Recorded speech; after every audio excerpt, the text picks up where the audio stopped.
Okay. And we have Eric joining us as well. All right, so this is we are live now on YouTube, and this is another Typewriter Club Live.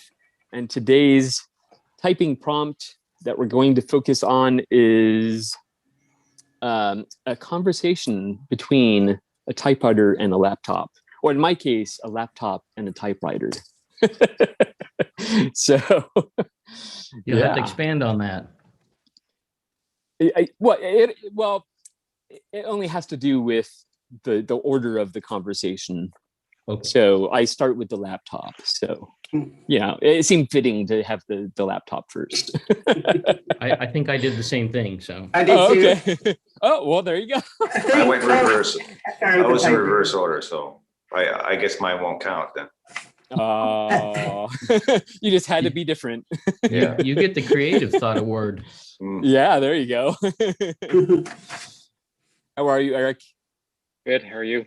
Very good. How's everybody doing? Very good. Very good. And Eric, my goodness, I received your letter and I was like completely shocked. Like you are way too generous. But yeah. But yeah, I'm glad you liked the letter. Yes. Yeah, very good. So, and I also yesterday I received one from Michael Arau. I think I'm pronouncing his last name correctly. Now, his was handwritten, so he cheated a little bit, but he did use a fountain pen. So, yeah. I'm working on trying to get more letters out to everybody. I've been kind of busy, so I've just been kind of at the pace of about one a week, but I'm trying to get everybody. Yeah. I received yours, Eric. Oh, you did? Awesome. Very good. Excellent. Yeah, and Eric, I have to say, by the way, you're a very good writer. Oh, thank you. So, yeah, definitely. Especially considering in your letter, you were kind of saying that you didn't really consider yourself a writer or didn't really think about actively writing. Yeah. So, yeah, I mean, like with school and everything, I think I always sort of enjoyed essays in a way. I guess I didn't necessarily enjoy writing them, but I enjoyed having written them. Like I felt satisfied. But now, with typewriters and fountain pens, I also feel like I enjoy the process more. So it kind of brings it more, full circle. Like I'm more inspired to write, and then I also enjoy having written. So I enjoy the whole process versus just the end of it. Very good. Result, rather. Yeah, very good. Excellent. Well, let's see. Shall I take off my background temporarily so you guys can actually see? Let's see here. Oh, where is it? I do like the background, Gregory. Thank you. I think I had to raise my my standards because we have people using OBS for multi-camera shots and yeah, so I had to. Oh yeah, it's going to turn me sideways. I'll just stay like this. How about that? Awesome. Oh man, you gotta love Zoom on the iPhone. Yes. So let's see here. Oh, and Ted stepped away. Well, maybe I should pass some more time before getting into mine because it's better if everyone's present. But yeah, how's everyone doing? Any new typewriters? Unfortunately not. No. Oh, I saw a couple at an antique store the other day, but they were a little worse for wear, so I didn't end up getting any. But there was a Royal El Dorado. I'm drawing a blank on the other ones. Oh, I think it was a Smith Corona Clipper, but they were all pretty beat up and kind of nasty. So ended up getting any of them. Yeah, those sound like something May would buy and do rubber ducky time. yeah, the Platins were really hard too, though. Oh yeah, like really hard. Yeah, that makes it tricky. I decided I needed to actually fix the ones I have before I keep getting There you go. Yeah. There you go. I'm debating. The Go ahead. Underwood M that I have. I had to wipe the grime off to get to the serial number. I had a hard time finding it because it was so covered with dirt. Oh, And yeah. I found it. I'm debating on maybe sending one of my platens out to have it recovered, but I'm not sure which one. I'm not sure which one of them would be the easiest to get the platen out of them. So. Well, for me, it's my standards, my Royal FP and Royal 440. Yeah. Those, it just pops out like ridiculously easy. It takes like 5 seconds maybe. Yeah, and, I noticed on. Oh, sorry. Go ahead. And then it's just a matter of, you have to take off the platen knobs, because basically they want you to strip it down as far as you can, because they don't want to be responsible for all those parts, and they have to run it through their system and all that. So I noticed that the Royal KMM that I have, which I think is the same machine that Joe has, there's like a little lever on the, I think it's on the right side of the platen, that kind of pops up, and it looks like it would be like easy to remove, but I haven't really figured out what else I have to what else I have to do to get it out, like if there's any screws I have to take off or anything. Yeah, Mine I think also usually has a longer platen than Joe's. I think I have I don't know if it's 12. It's longer. It's a wide carriage. Okay. Yeah, I'm not really sure about how to take it out apart. Not certain. Well, yours came. The guy that you got from recovered it, right? I think so. Yeah, I believe so. Yeah. Very good. Also, I want to, I already apologized to her, but Angela, I want to apologize again. I totally didn't let you show your typewriter last week. And I started watching the episode back, and I was like, oh my goodness, I did not let her show it. So Well, I thought some people saw it anyway, but I did. I know. I saw you holding it up, and you were holding it up for a very long time. I was like, oh my goodness. I felt so bad. But yeah, Ted did make a comment. So no, I thought nothing of it. So we're fine. okay. I see everything.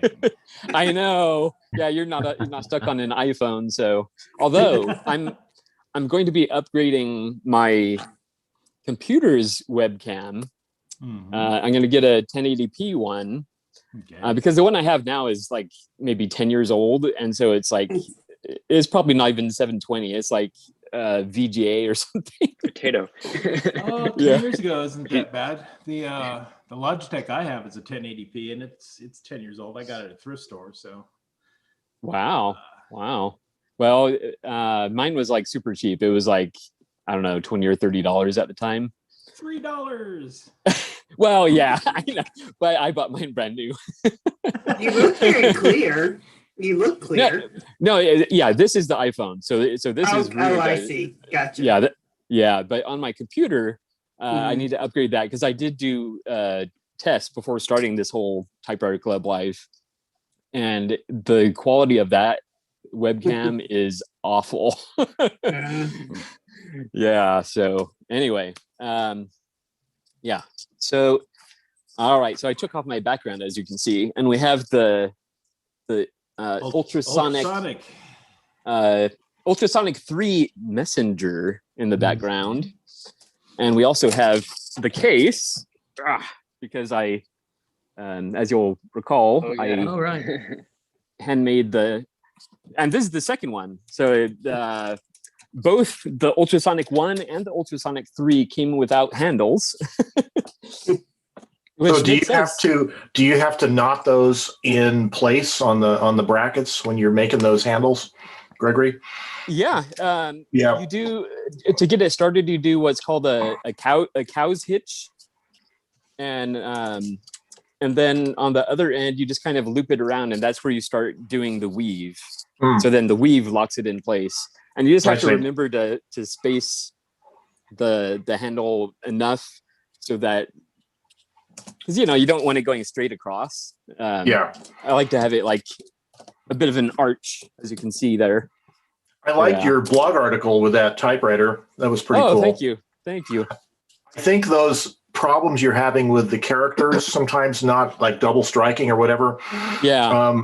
It reminds me on my two Daisy Wheel typewriters that are Nakajima made. You basically take it apart and take the keyboard and flip it over, take all those tiny little screws out, take the keyboard apart. There's a membrane that you have to peel apart, but you get some electrical contact cleaner and hit all those little pads. There's like little contacts like that, and the keypad touches it and shorts across them to make the switch. Anyway, you get a cotton swab and some contact cleaner and alcohol, and you can probably fix it. It doesn't have that kind of keyboard. Didn't you just make a video on that, Joe? Not that long ago? I think I don't know if I actually did a video about that. So are you saying that's a different keyboard technology, Ted? Yeah, it's the Sonic one where it has bars underneath the keyboard that tap the bars and it measures the sound, and that's how it tells what character it is. So it's an entirely different keyboard than any other typewriter ever made. So what would be the failure mode that would cause you to be like double striking or whatever? Unknown. It would have to be Sonic, some sort of thing where it's misreading the bars, or it's such a different mechanism that it's very difficult to figure out. I'm even afraid to pop off the keycaps because I tried to do it with the first one I got, which didn't work. And it seemed like it was going to break rather than actually come off. So I was like, oh, I'm not going to mess with it. So Gregory, if you push and hold a character, does it auto repeat? It's just the auto repeat on the specific ones, like we've mentioned before, the X, the period, what else? The dash, the enter, and the space bar. Yeah. So it's not a matter of it reading like a longer. No, I don't think so. Yeah. I don't think so. And you can see under each of those keys that it has a completely different connector. It's like a white little square. Mm-hmm. So I would love to be able to look under there and see what's going on, but it really frightens me. Rip it apart. I know, but seriously, if I can get another one for maybe $20 or $30, I'll be sure and tear that one open and look inside and try and figure it out. But take lots of pictures. Yeah. I like these actually too much more than I thought I would to risk anything. Yeah. What if they're using some kind of padding, like rubber padding or something like that, on the keyboard to dampen external vibrations? Huh. And maybe the padding is starting to get hard, and so it's not sensing the sound waves properly or something. That's an idea. Yeah. Interesting. All right, so I did I kind of wrote it like homework. A script here. Yeah. I'm still working on mine, so don't mind me. Oh, that's fine. So I as usual, I guess I'll be the guinea pig because technically this one is Angela's fault, but I'll still be the guinea pig. Do it. All right. So this is a conversation. We have Lynne Johansen coming in. Excellent. Very good. All right. So we have a conversation between a laptop and a typewriter. Laptop. Hey, how are you? Typewriter stares blankly. Laptop. Wait, don't tell me. I'll use Google visual search. Say cheese. Typewriter stares blankly. Laptop. Got it. Aha, you're a typewriter. Don't you love the internet? Typewriter stares blankly. Laptop. The internet is home to the greatest encyclopedia on earth, Wikipedia. Sure, it's not an acceptable source for school papers, but my human uses it to learn a bunch of random facts to impress people at parties. Typewriter stares blankly. Laptop. According to Wikipedia, and I quote, A typewriter is a mechanical or electromechanical machine for typing characters similar to those produced by a printer's movable type. Typically, a typewriter has an array of keys, and each one causes a different single character to be produced on the paper by means of a ribbon with dried ink struck against the paper by a type element similar to the sorts used in movable type letterpress printing. Typewriter. The quick brown fox jumps over the lazy dog. Laptop. What? Typewriter. Now is the time for all good men to come to the aid of their country. Laptop. Stares blankly. I like it. Thank you. Yeah. So again, I had great fun with it. So, oh man. So thank you for that, Angela. A great one. Oh, and someone gave me claps. Thank you. How do we give you claps? Yeah. Reactions. There's a You get down to reactions, reactions, yes. and you can choose whatever. Well, thank you, Angela. Thumbs up or- Thumbs up. Yep. Clap. Very good. All right, and let's see. We have other people joining us. How are you, Emily? It's been a while. It's been a while. I've been good, just busy like everybody else. Yeah. Very good. Change So your I- office.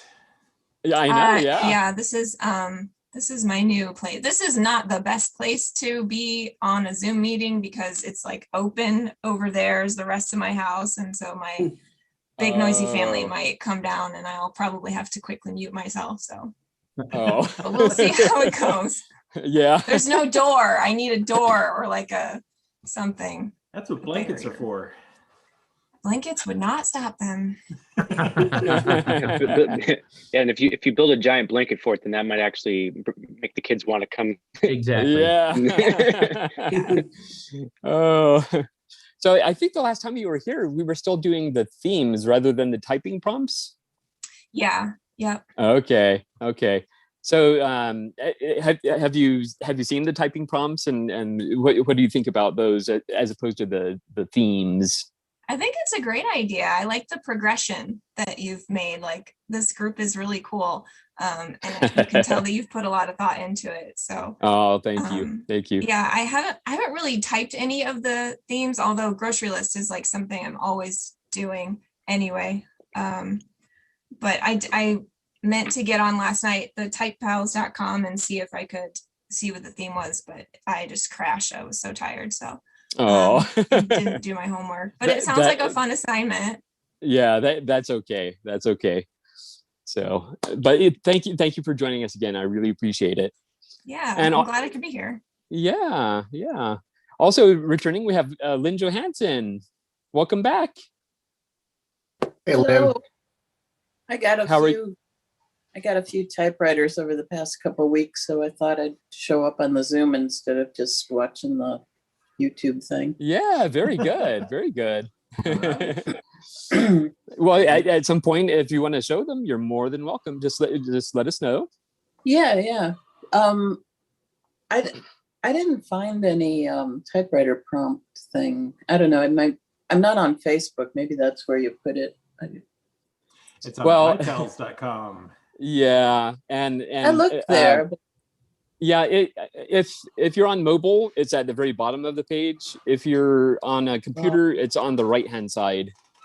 It's under upcoming streams. Okay. So I'll look harder. I do need to make it more prominent. I just need to do a post for each theme, so that well, like the next one I was mentioning is gonna take some explaining. So I'll try and get that posted today, and I'll try and be a good boy and get it done today rather than the day before. Yeah. It's all supposed to be fun, so whatever. Yeah. Exactly. Very good. So today's was the typewriter talking to a computer or what? Yes, laptop. Yes. Yeah, I that think was the it. only thing I got on that is when I sit down to the typewriter, I keep thinking I have to turn it on. Well, this typewriter I did have to turn on, and not only do you have to turn it on, but then you have to turn the keyboard on. So that's interesting. I think I saw a video on YouTube of somebody using a typewriter in a lecture hall to take notes, and oh yeah, and the teacher was like, can you mute that or turn the sound down? He's like, it doesn't do that. Yeah. Oh that man, video's been around for a few years, and yeah, half the time people post it to make typewriter people look ridiculous, and the other half of the time they post it because they like typewriters, you know. yeah. Oh, Gregory, you're sideways. I like to do that sometimes. There we go. Since I'm interrupting here, I have my little story that I just typed out on the KMM. If you guys want to hear very it, nice. my little dialogue That was conversation between a laptop and a typewriter. A laptop starts out the conversation, of course. He says, "Hey, old man, I'm surprised you're still hanging in there." And typewriter says, "What, surprised I'm not covered in dust, whippersnapper?" And the laptop says, "No, I'm sorry. I didn't mean it to sound like that." And typewriter says, "Sorry, I'm just a little touchy about the whole idea that somehow obsolete. Speaking of which, how are you doing in that regard? Seems like you computers deal with that more than I." Don't mention it. That's the worst part of being on the cutting edge. It doesn't last longer than 5 minutes before I'm outdated. Heck, even before I left the factory, I already knew there were more modern designs in the pipeline up ahead of me. Well, there's been a lot of tension between the various camps in the technology sphere, but perhaps we can make amends. How so? Well, perhaps both of us are compatible. Like maybe we can be used in different parts of the same writing process. The laptop says, good idea. After all, we were designed to write with. True, true. And while I acknowledge you're better at editing, if I might be so bold, I'm better at inspiring the human at the initial creative process. The laptop says, that's what I've been reading about on the typosphere. The typewriter says, yep, I read those same blogs. Hey, wait a minute. How can you? It's just a secret between me and my human. There you go. Very good. Very good. Yeah. Yay. Thank you, Joe. I like it. Yep. Very good. How do we do the, oh, here we go. Yeah, there you go. Thumbs up. All right. The new And toy. a party horn or hat or whatever it is. Very good. Yeah, excellent.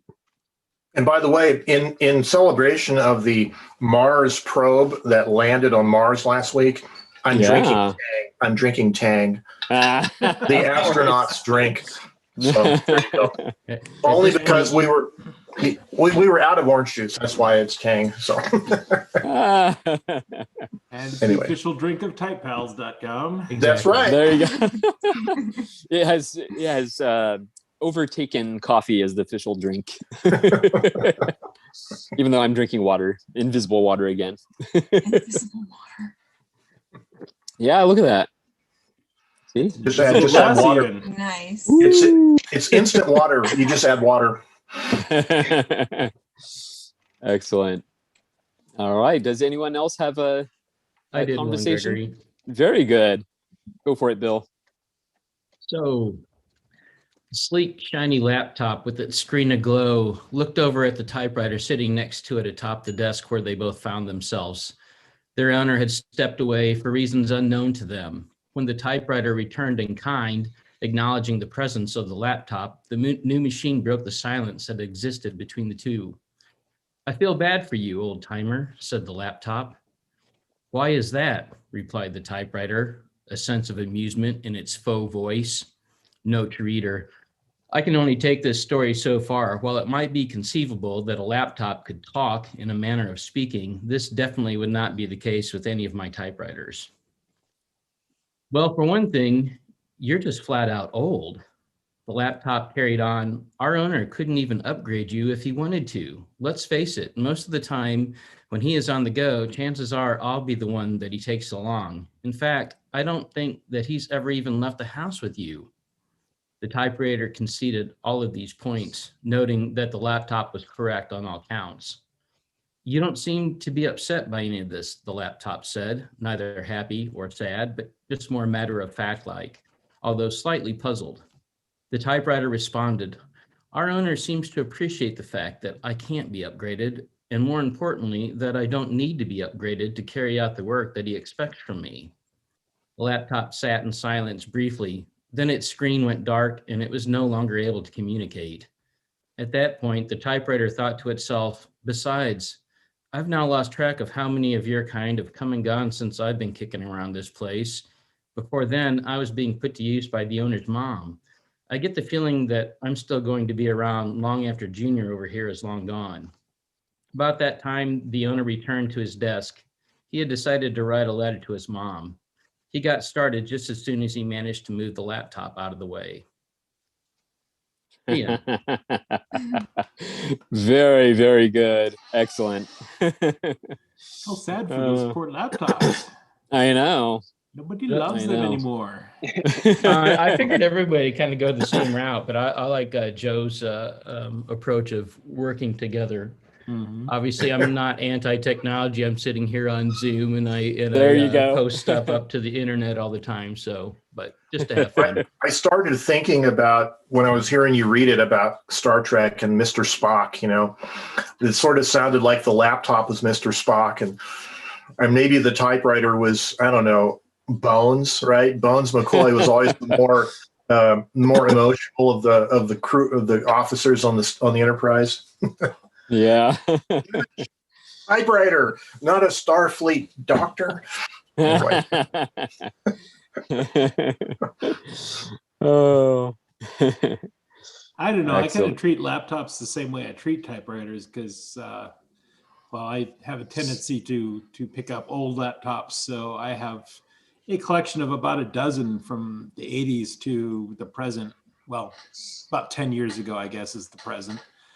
As far as the laptops I have, but I enjoy fixing them up and using them just like I do my typewriters. So it's, all of them are obsolete now. I mean, nobody uses a TRS-80 Model 200 to write their tax forms anymore, but it's a fun hobby too. I believe those machines have souls as well. They're just a little more delicate, and when their caps explode, they're pretty much dead. How many, if any, DOS machines do you have? 4. Oh, nice. And I have a USB key that I can stick in any computer that boots off of a USB key and can run 32-bit DOS. So, or 16-bit DOS.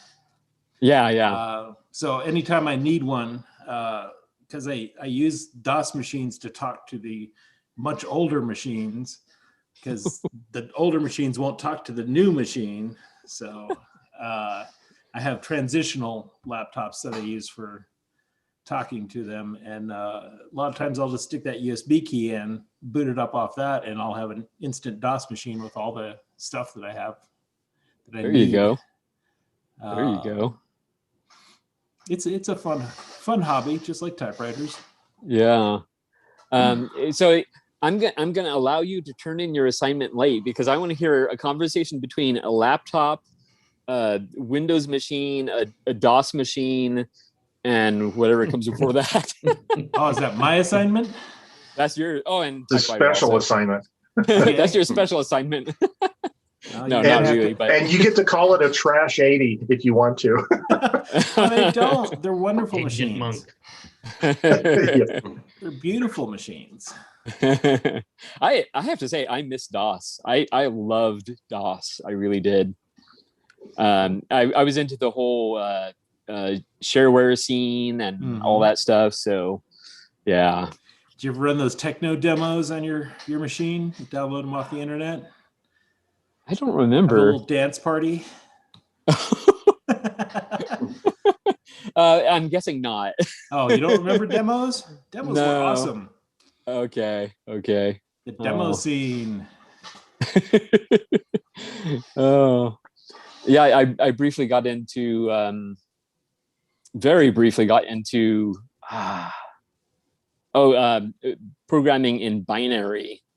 Oh my! So that was, I mean, it was like a very, very, very basic program, but it was ones and zeros.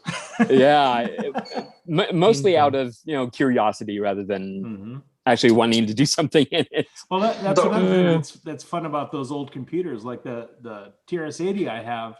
Its memory map is literally a page on the manual, and so you can see everything, every memory map it has, and it's very educational as far as understanding what computers do. Because it's so simplified. So see all the inputs and outputs and where addresses are, and it's very, very simple. So back in the 80s, I worked at a TV repair shop that was owned by a guy named Gary Tack, and he was part of the original Albuquerque Computer Club back in the mid 70s when Bill Gates lived here and started Microsoft. And Paul Allen was here, and he remembers those guys being at the club. But I actually had a S100 bus computer, which is like the Altair MITS, the first, right? And I had that for a few months. I borrowed it from Gary and was sitting there. You could program with dip switches, with switches in binary, or they actually had a basic compiler. Or actually, it was CPM. He was running CPM on it, so I could do it CPM, which is kind of like DOS, right? It was a command prompt and had a lot of the same commands. But anyways, big old green screen monitor and the big old box with 2 8-inch floppy drives. And anyways, it was a lot of fun back in the day. So early days of computers. Those were fun days because you could actually understand what was going on. It was oh my gosh. Oh, Emily. There you go. Punch cards. Yeah.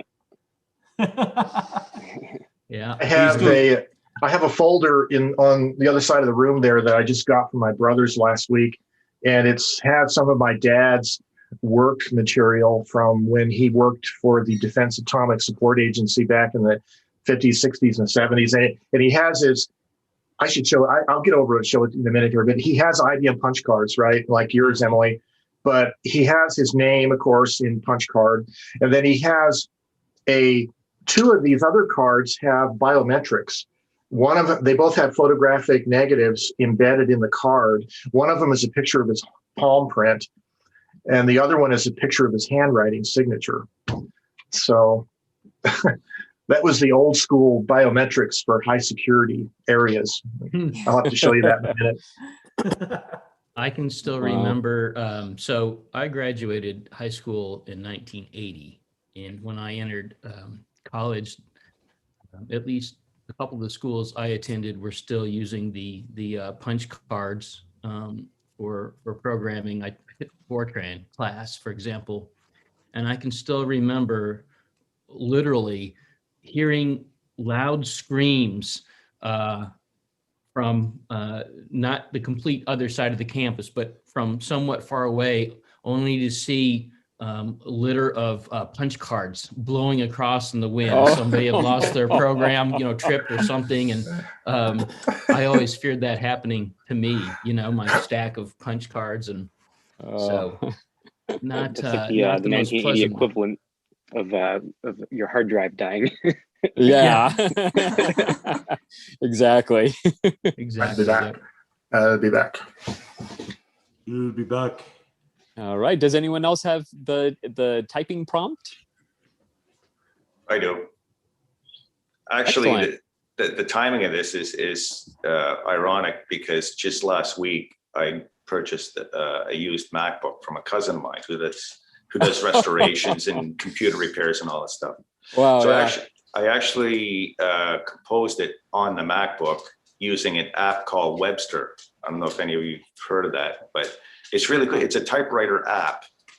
You download it from the App Store, and you have this little typewriter. You can modify the color, the background, and it types awesome. Like you have different settings on it, and couple of different styles of paper. So I put it here. So I'm going to share it here. Yeah, excellent. And I'll just let you read it because it's easier that way. Okay. Oh, it's not going to let me do it here. I need to open up. Oh, okay. There. Of course, there's always settings you got to do. Yeah. And then I got to reboot it. Okay, forget that. So I'll just read it. A conversation between one of my manual typewriters and my recently purchased secondhand MacBook. Manual typewriter. Hi, MacBook. How are you? MacBook. 01110011. 011. Anyway, it goes on and on and on. So the translation is, sorry, I don't understand. So that's my contribution. Oh, that's fantastic. That is a twist on it. I like that. Oh, look at that. There's Joe's ID card. Dad's ID card. Oh. And there is probably his, I don't know if you can put some white behind it, but his signature. And then the other card has his handprint. Oh, I see it. Yeah. It is a photograph of his hand, I guess. Wow. Which is pretty interesting. And then here's a picture of Dad. Oops, hold on. Uh-oh, we lost him. Yeah, no, here we go. There's a picture of Dad being awarded some kind of award by General Honeycutt of the Defense Atomic Support Agency. There you go. Anyways, BJ I have, Honeycutt? no, not BJ, different guy. But anyways, so Very, very strong resemblance to your father, Joe. yes, thank you. Yeah, so I got all this, ephemera from his career. Cool. So I'm going through all that. So it's fun. Wow. Anyways, Wow.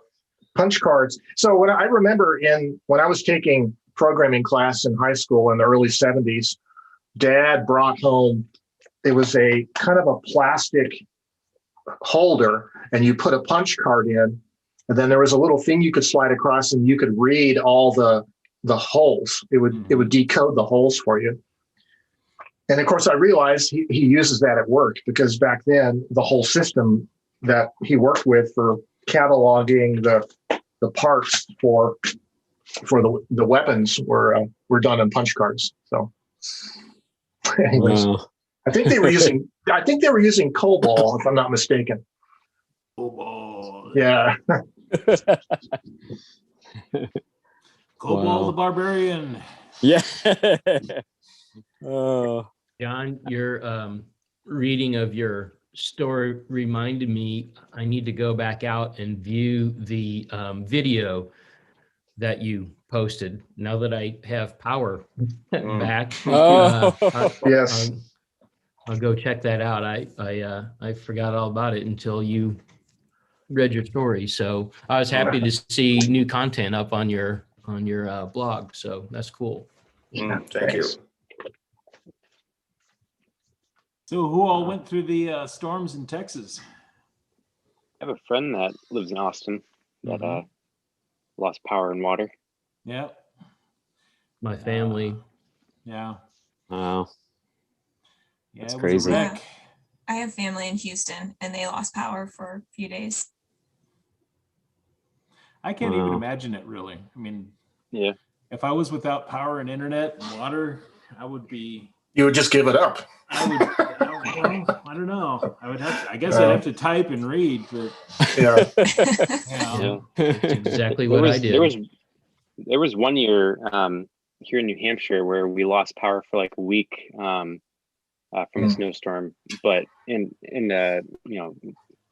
we had to put all of our food out on the porch in a cooler because it was cold enough to keep it all cold. But the difference is that in New Hampshire the buildings are pretty well insulated, so we weren't really concerned about being too cold or and we still had water and everything because the pipes, the infrastructure is all built for that. But in Texas, it's not, there's nothing made for that, and it kind of sounds prepared. like they knew it could happen, and they didn't really do a whole lot to prevent it. So I know a lot of people are upset. Yeah. Rightfully so. So Wow. Yeah, it seems that now a lot of people are facing problems with the thaw out because Yeah. burst pipes are now flooding apartment complexes or multi-story homes or what have you, and so the nightmare just kind of continues on for them. It sounds really sad. Yeah, I mean go ahead. I was going to say my friend Hunter lives in Texas, and she was saying that there was a woman like a few blocks from where she lives that like her and her 11-year-old son went to sleep like kind of huddled together for warmth, and she woke up with him dead in her arms. And it's like it's really awful what's going on. That's sorry to be morbid, but that's really it's just but it's just like harsh. Someone's gonna have to answer for all that. It's there's no reason for that to have happened. Well, we could go to Cancun on vacation. Yeah. Like just ignore the whole thing. Did I say that? Oops, sorry. I've heard that some roofs were caving in because they weren't built for snow loads. Mm-hmm. Being up north, that doesn't really compute. But I guess if I remember back in 2007, we had a big snowstorm here in New Mexico. The low pressure front was centered around El Paso, Las Cruces, southern New Mexico. It had just stayed there for 3 days and just dumped. And by the time I had 24 inches of snow on my roof, I have a flat roof house. I went up with a shovel and started shoveling snow off my roof because I didn't know what it was designed for, snow load wise. Yeah. So, yeah. Yeah, I think probably a smart be move. concerned at that point. What's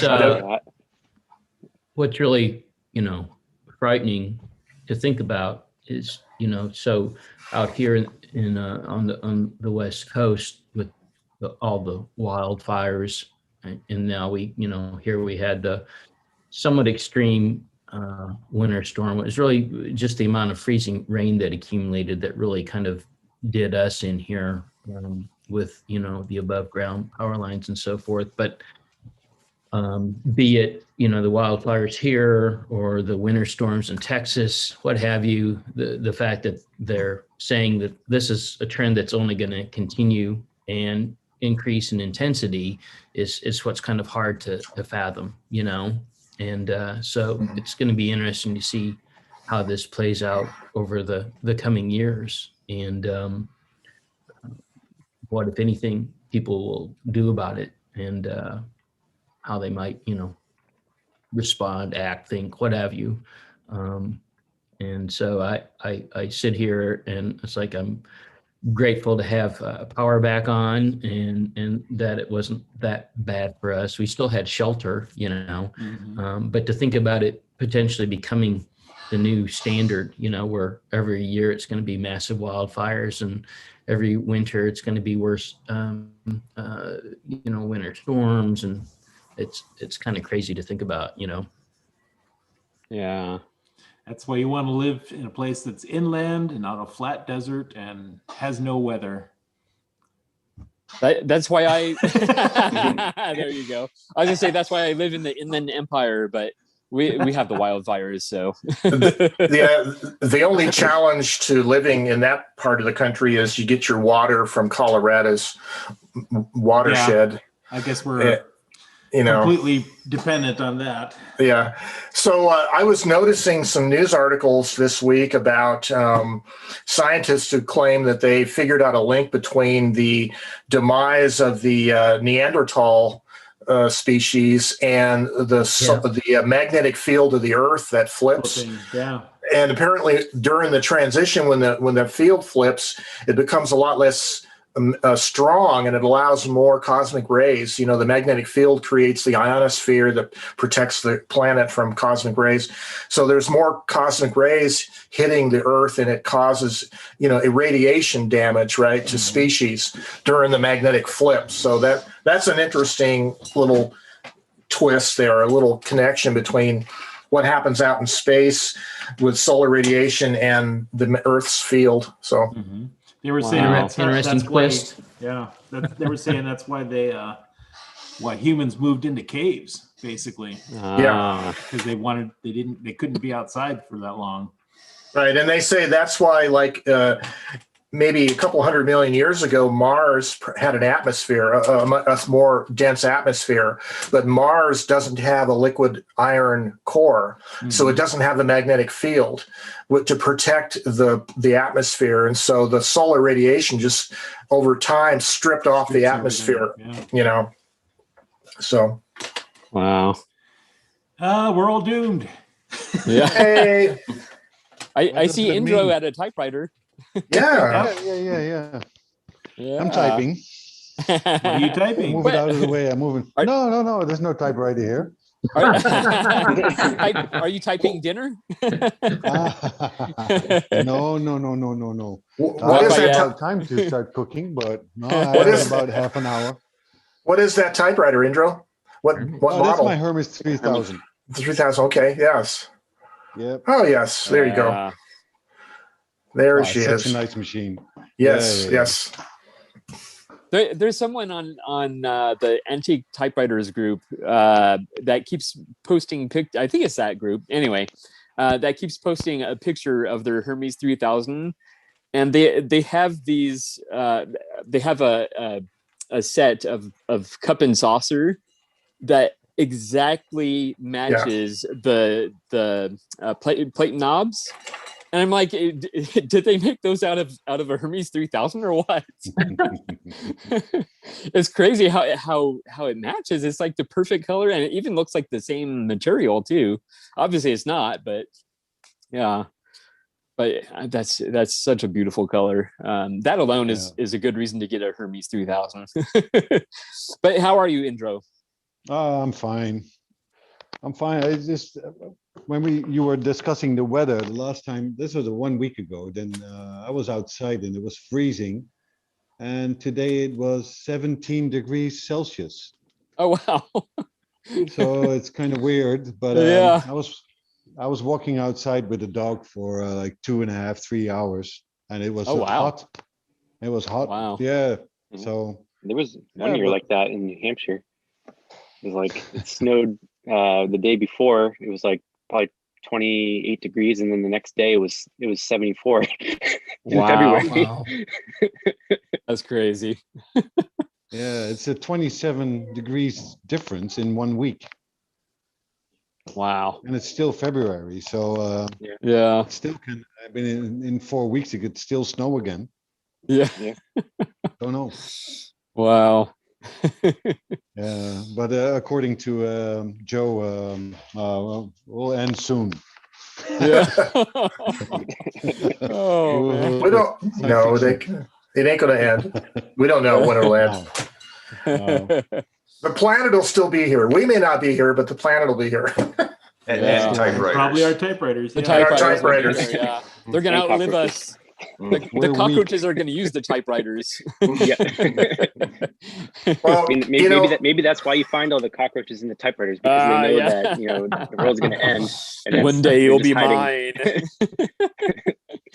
Archie and Medibel all over again. Yeah. I told you. I'm sure I've told this story of the cockroaches in the VCRs. Yeah. Back when I was a repairman, they were still moving around, unfortunately, in the VCR when I took it apart. That's why you always open up those machines outside. That's right. Oh, yeah. My goodness. Okay, right. Something typewriter related here. Yes. So this is the Royal Mercury, but I have a sheet of really thin rubber that I'm using. This is 1/64 of an inch thick, which is about 0.3 millimeters. I got a roll of this off Amazon, and I've been using this, testing it out as a backing material, and it really does quiet the sound, the impact of the machine considerably. I don't know, you can't really tell on a microphone, but it's really super quiet. And it makes the imprint better also. So nice. So I've been messing around with that. Now, I was wondering, do you think 1/32 would fit through there? It depends on the machine. I find the 64th is better. It goes through just about any machine.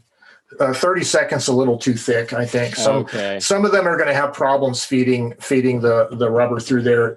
You know, especially some of the ultra portables. I tried this with every ultra portable I have, the Hermes Rocket and even the little MJ Roy, and it feeds through. Even the MJ Roy, which has a platen that's probably only about 2.5 centimeters, maybe about an inch in diameter, it feeds fine, and it does really dampens the sound nicely. So, okay, I'll try to find. Rubber hold up.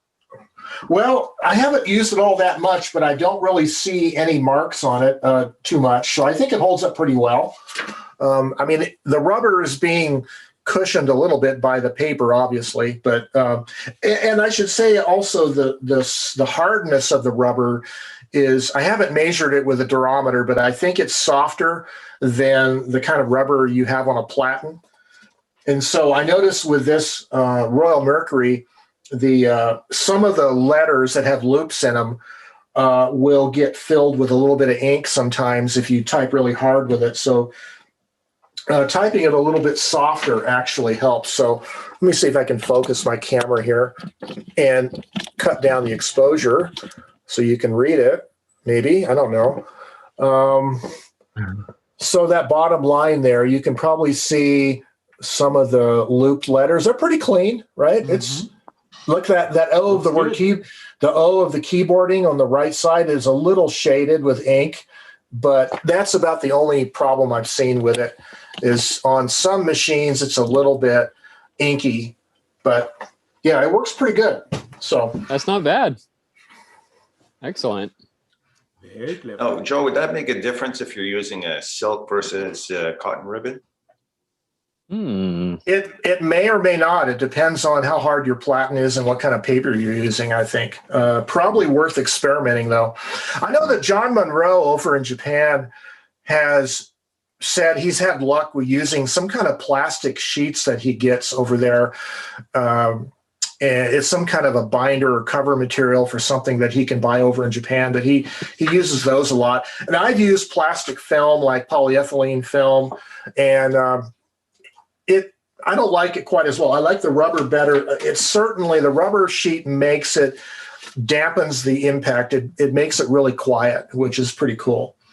So, and I happen to have save on your typefaces. Yes, and so I'll try to find the link to where I bought this off Amazon. It's a roll that is 36 inches long and about 12 inches wide.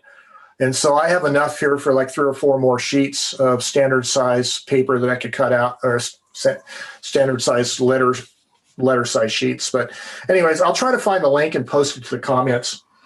And yeah, you can do that. That'd be great. If I have I'm going to try to make a video about this also. I can't remember if I did actually. I think you did. I think I did. There are so many videos out now. I don't know which ones I've done. So I'll try to find the link to it and post a link to it. So what crossed my mind is using freezer bags, like the gallon size freezer bags. It still wouldn't be 8.5 by 11, but I tend to type on 6 by 9 anyway. So I'm wondering if that would work, because it's a thicker plastic, than the regular Ziploc bags. So I might give that a try. It would probably wouldn't hold up. I mean, it would probably wear out eventually, right? So yeah, definitely. Even if I just use it once, because I mean, a box is a few dollars. Yeah. So yeah. Let's see if I can post Zoom. Where's the right here? Post a comment, chat. Yeah, it'd be worth a shot anyway. Here's the Amazon link. Ah, excellent. Thank you. Awesome. Yep. Thanks. That reminds me. There's only one left in stock. Hurry! Who's going to buy it first? Is there going to be a bidding war? Right now. Buy now. Buy now.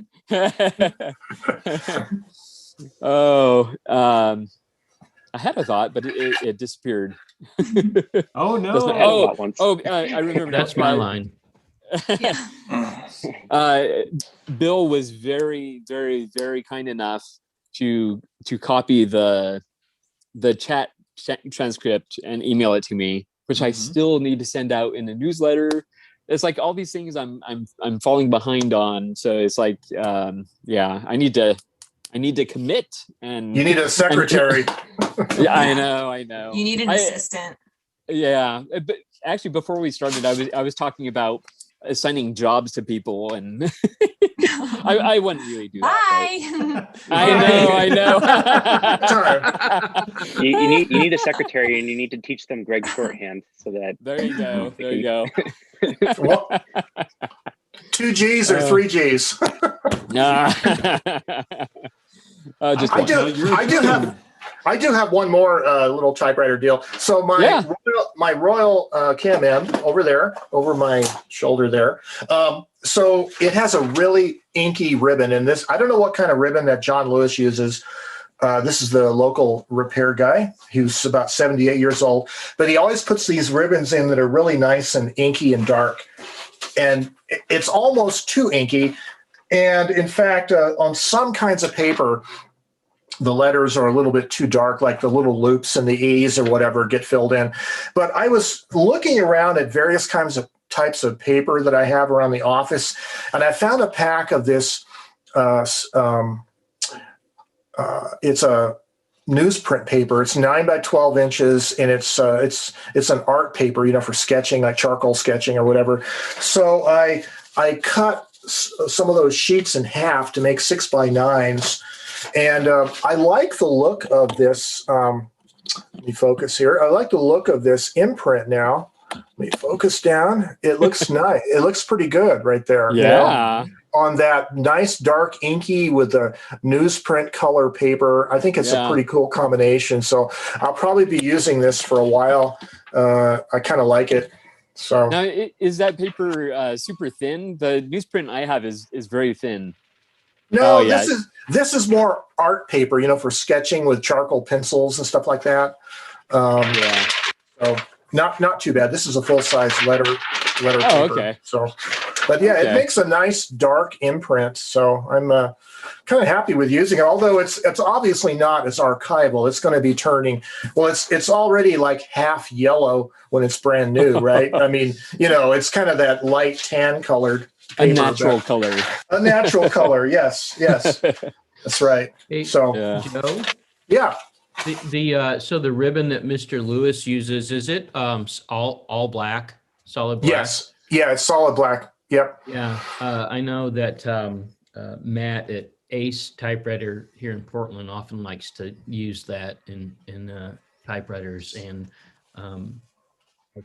in some cases I've switched it around from one machine to another just because it seems to work better with some typefaces. Others get more like clogged up, like you're talking about. So it's interesting. Right. Yeah. I always wondered if that was a cotton ribbon. Yeah, I don't think it is. I think it's nylon, but it's really nicely darkly inked, which, in my experience, that's actually a good problem to have, because too often you buy some ribbon off of Amazon or whatever online, and you have a ribbon that's not very dark, right? And it's always kind of disappointing. I'd rather have the opposite problem, because I think I can deal with that. As the ribbon ages, it's just going to get better and better, right? Which is kind of nice. So, and actually, this 32-pound laser paper that I've been also using it prints pretty good on that as well. So yeah, that looks good. Yeah, that sentence up on top is supposedly the sentence that typewriter technicians use to check the alignment of a machine.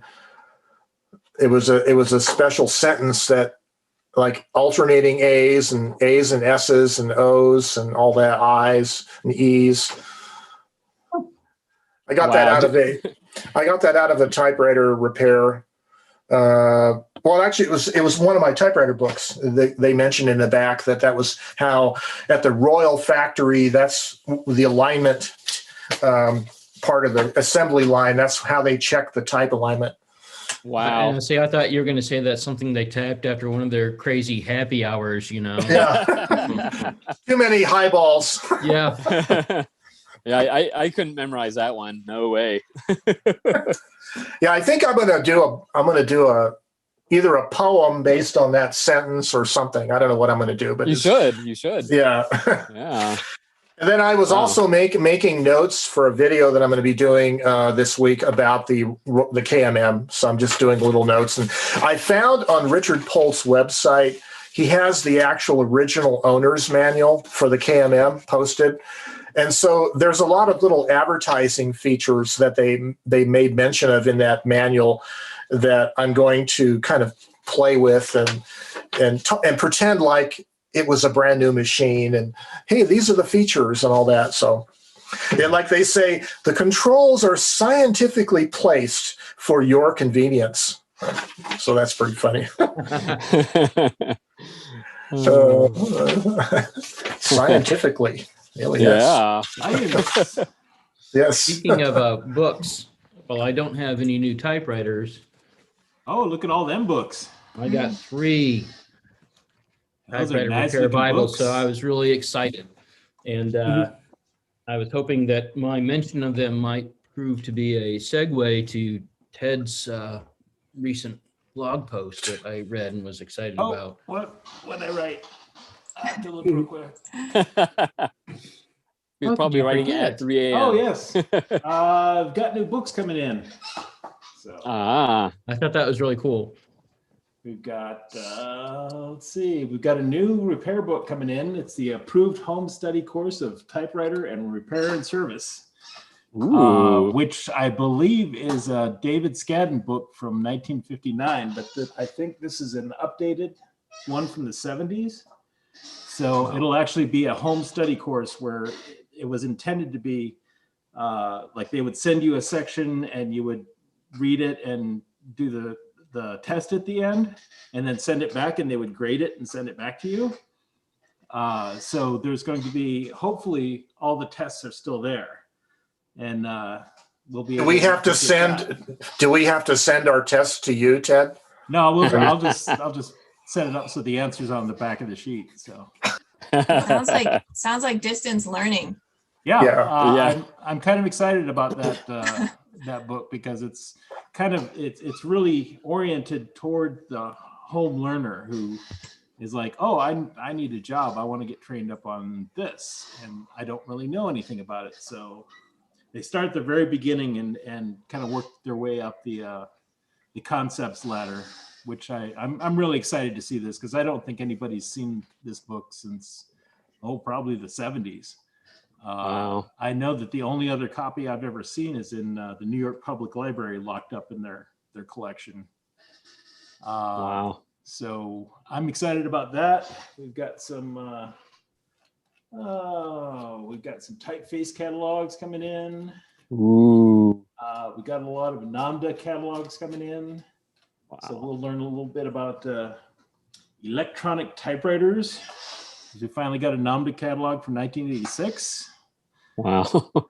So I'm actually talking with this guy, and it's his dad's shop that he's going through all the stuff that's in his basement, and hopefully we'll be finding a lot of new stuff that we haven't seen before and getting it out there. That's really cool. And that will be very exciting. Yeah. I'm looking forward to seeing if there's any information on thermal typewriters in terms of sales and models and all that. Oh. Because that was about the time period when they came out in the mid 80s. Mm-hmm. For a hot minute.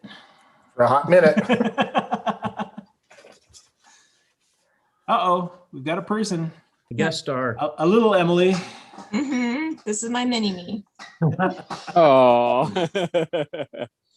Excellent. Hi. She can't say typewriter, but she does have a word for it. It doesn't sound anything like typewriter, but she recognizes them when she sees one. She's like, oh. What is it called? And thus it begins.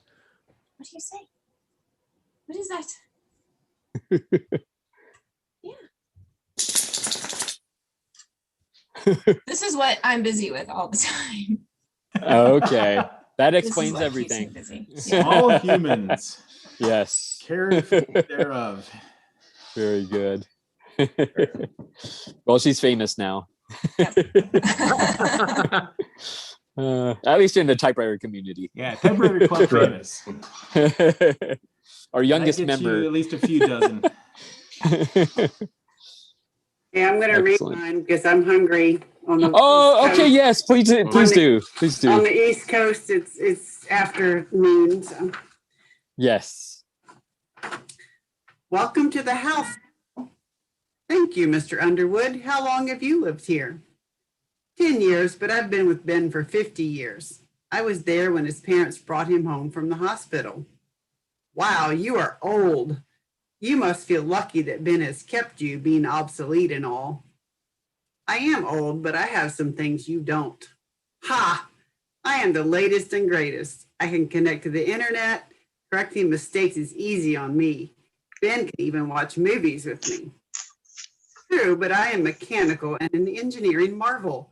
I am a distraction-free device. I won't be replaced by a new model. Still, you can't do much. For now, at least, I think I'll be the apple of Ben's eye. You know what today is, Del? No, what? It's Pen Pal Day every Sunday. Here comes Ben now. Hello, my beautiful Underwood. Are you ready to type some letters? Oh, very good. Good job. Yeah, thank So you. you said you live on the East Coast. Yes, Where do you live? in Virginia. Okay, yeah. Yep. New Hampshire. So I think Oh, okay. you're the Nice. only other person I know that's on Typewriter Club Live that is on the East Coast. That's Oh, right. no. that I John? know. That's right. Oh, are you on the East Coast too, John? Yeah, in the New Brunswick. Oh, okay. Oh, wow, way up the East Coast. Yeah.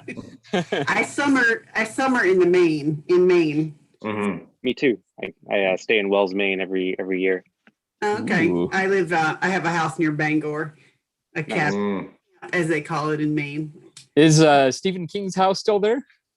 Yeah, he's in. Yeah. Yeah. Okay. I once wrote him a letter, so many, Right many back. years ago. He did actually. Oh, Yeah. nice. Nice.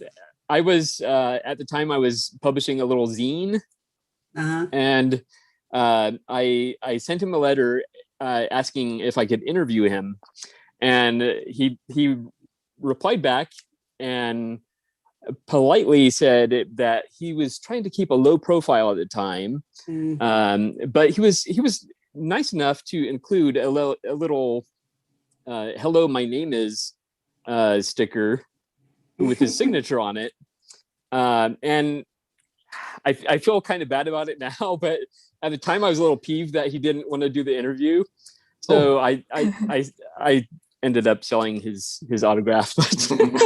Whoops. I regret that's it now, why- but And that's why I won't give you my autograph. oh, I have it, Joe. Yeah. I have it, Joe. It's on eBay right now. Well, I think, was I gonna think I'm the high bidder. Yeah, I was going to say, John, I have an old friend of mine who passed away a few years ago, but he was born in Spring Hill, Nova Scotia, and he was a World War II vet. He came down to Albuquerque eventually, and he was a TV repairman, but he wrote a lot of stories and poems and typed them and made hand-bound typewritten books. And I have all of his work. Yeah, he has a funny sense of humor. He told a lot of stories about being stationed up in Goose Bay, Labrador during the war and all that. And so, yeah, that means a lot to me. And I learned a lot about the Maritimes just through him. So, and I also learned the term newfies. He told me about newfies. Oh, well. Oh. Those aren't Well, the I'm same off as to lunch. Linkies, are they? Okay, Bye, all. thank you so much, Angela. Thank you, Angela. Bye. Bye. All right. Hi, how are you, Diane? Hi. Dan. Oh, I'm fine. What happened to your background? We enjoyed Oh, watching I you. made it go away. We enjoyed watching you turn very, very small and disappear into it. Oh, well, I went. I needed my glasses. I'm cleaning a machine. Mhm. Oh, excellent. Do you What have kind your of machine? horoscope? Oh, it looks like what is that? It's a naked silent super. Oh, Ah. I was gonna swap this machine to the body that doesn't have all the. Oh, sorry, cat. Doesn't have all the mess and gunk on it, but then I found something that's like perfect. The I'm the geez. Paper bale. The bail, thank you. Yeah, it wants to keep right on going. It doesn't. There's like a stop or something missing on it. It doesn't stop the way it should without hitting the case, which really bugs me. So I am trying to decide if I can deal with that or the other machine, which somebody put a Pica E into an Elite machine. oh, Because the other one's just absolutely perfect other than that, which just drives me bonkers. you don't want to write any ransom notes with that typewriter. That's for sure. No. Yeah, it's interesting how sometimes people will just solder whatever slugs they want into a machine. Bill done it. MTE has a silent super that someone had installed double Gothic with some Elite numbers, and like the G is Pica. And so I mean, it's literally like 3 or 4 different type styles mixed into this machine, and it's ridiculous. I have no idea how someone would have used it, but maybe it was a practice machine. I just need to solder slugs. Just learn how to do this. Yeah, just because you can doesn't mean you should. Yeah. So the thing is, it's a blue silent super, so it's like a really nice looking machine, but wow, the typeface on it is just wonk. And on top of this, it has one of those keys that wants to stick up. Mm-hmm. Oh yeah. You see the well, it's hard to hold this and point at it, but it's not sticking up very much, but it sticks up enough anyway. Is it that type bar that's kind of Z-shaped? I'm sorry? I when I was looking inside the basket there, it looks like one of the type bars was a little bit Z-shaped, like they had bent the type bar itself to make it work. In there, like right in the middle. Well, I don't know. I'll try and put it back on. I don't know if you can see it or not. Yeah, let's take a look at it. Big. Let's take a look at it. Big. Oh, now I see Joe. Oh, sorry. There it is. Oh, no, I guess I'm wrong. It looked like it was Z-shaped, but I'm wrong. Oh. Judging by the spacing between all the type slugs, I would say if you just lift the type bar rest about 1/8 of an inch to meet that type bar, all the rest would sit even. How do you do that? Ask a typewriter mechanic. Well, yeah, I will have to do that. What was the suggestion again, William? If you lift the type bar rest just a little bit to match the type bar that isn't sitting down quite right, all the others will sit down to match it. Oh, got it. One other possibility on that machine could be the if there's any wear to there's a cork rest that they all bump up against. You have to look from underneath to see it, but if that's worn or missing a chunk, then it will actually let the type key sit up higher at rest. That would be the key lever top stop. Thank you. Obviously I'm not showing that to you. Well, if we can't see it from that view, it's probably okay, because you'd see it falling down from the bottom. Oh. If you can't see it, it's fine. Okay. If you can see it, it's a problem. Oh. It's supposed to be tucked up underneath those key stops. Oh, you mean like something up under here? Yeah, it's like a cork thing. Actually, this looks more like looks like a brown it's strip up of higher. cork. running the entire width right at the very front of the underside of the top bezel. Yeah. Is that the right term? Like This is more like metal under here. well, No, it's up where the higher. bezel, where the top of the bezel is, like you can see it deep inside. Where the Up there. yeah, you Yeah. see it? Like in here. Yes. Yep. Oh. If Okay. that's not even for any reason, that would allow one type bar to actually rest up higher than the others. I have one of my machines where the that piece is like a little askew to one side, so the type bar on one end sets up a little bit higher just because it's not resting against that cork. So if for some reason a piece of that was dented or misformed somehow, I could see that also letting that Oh. situation occur. Phoenix That you're looking Typewriter at. has a video on it. So Yeah. Oh, cool. I had one machine where that cork thing was just disintegrated in pieces, and I found you can buy the adhesive craft foam at the craft stores, and then you just cut a piece of adhesive craft foam and slip it up in there, and it'll stick, and it's about the same thickness as the cork. And you can get that foam from Hobby Lobby and Michael's craft store. Different colors. Not that the color matters because you can't see it. But I see.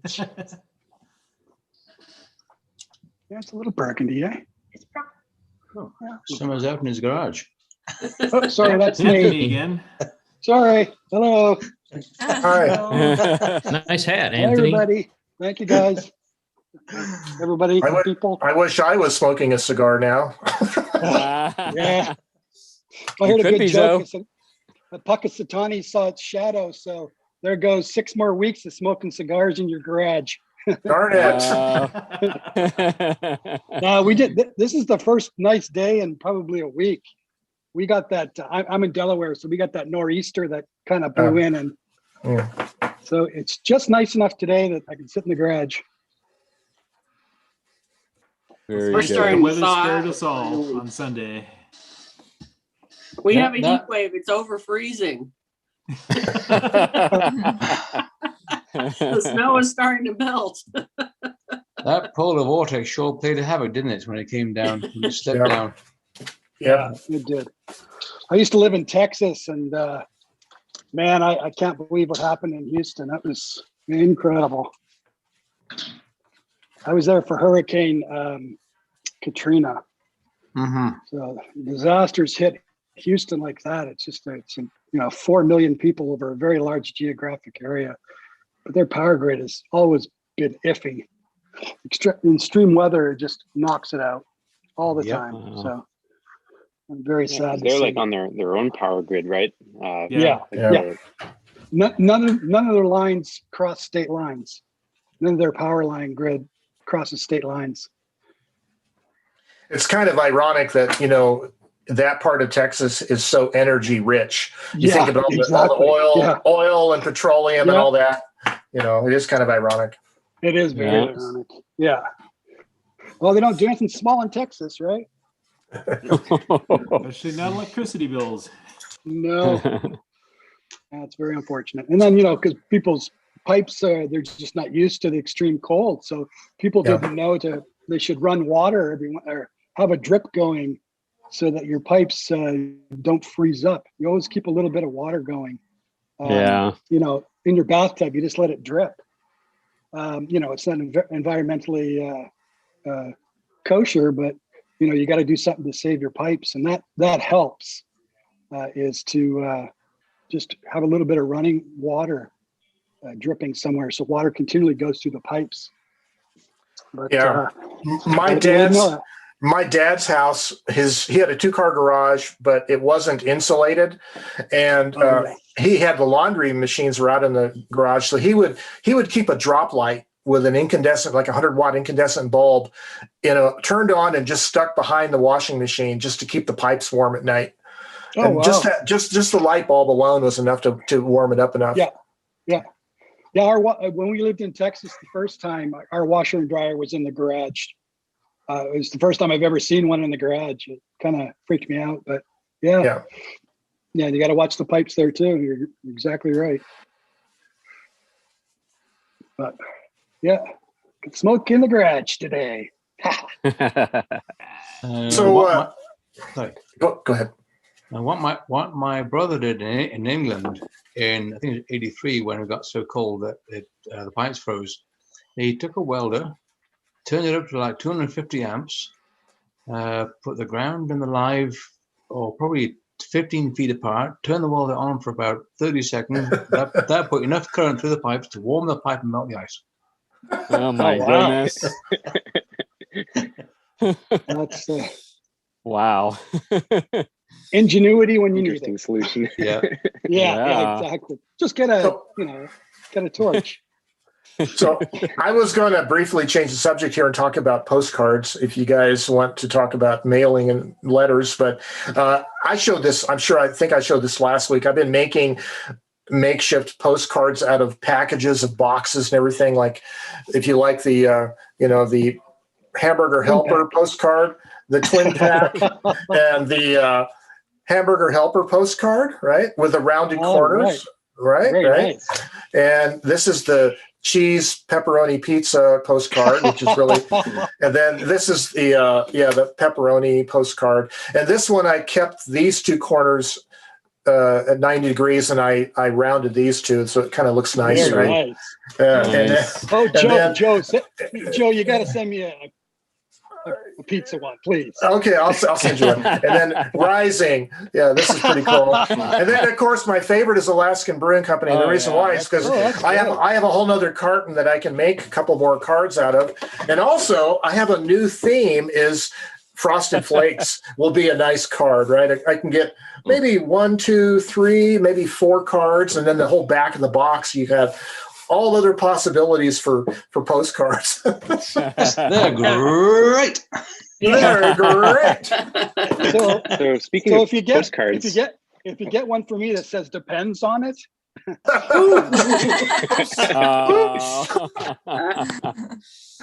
Only for long haul driving. Yes. Right. Sorry, I cut was somebody say, speaking off of postcards, I've got there's an antique store that I go to all the time here in New Hampshire. It's in Manchester that I go to. That has all these vintage postcards from places in New Hampshire, and a lot of them are blank. And so I've been kind of collecting these with the intention of eventually sending a few to people. But some of them have writing on it too, which is also fun because they got the old stamps and little messages to people. But some of these places are kind of significant to me. This is Institute of Arts and Sciences, Manchester, New Hampshire, which is now the New Hampshire Institute of Art, which is the college that I graduated from. That's awesome. Cool. Very cool. So that was Very kind of cool cool to find.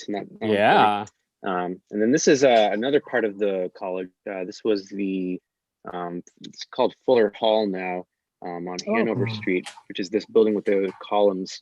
That was where all the photography, like the dark room and everything was in. So I spent a lot of time in that building. So that was kind of cool.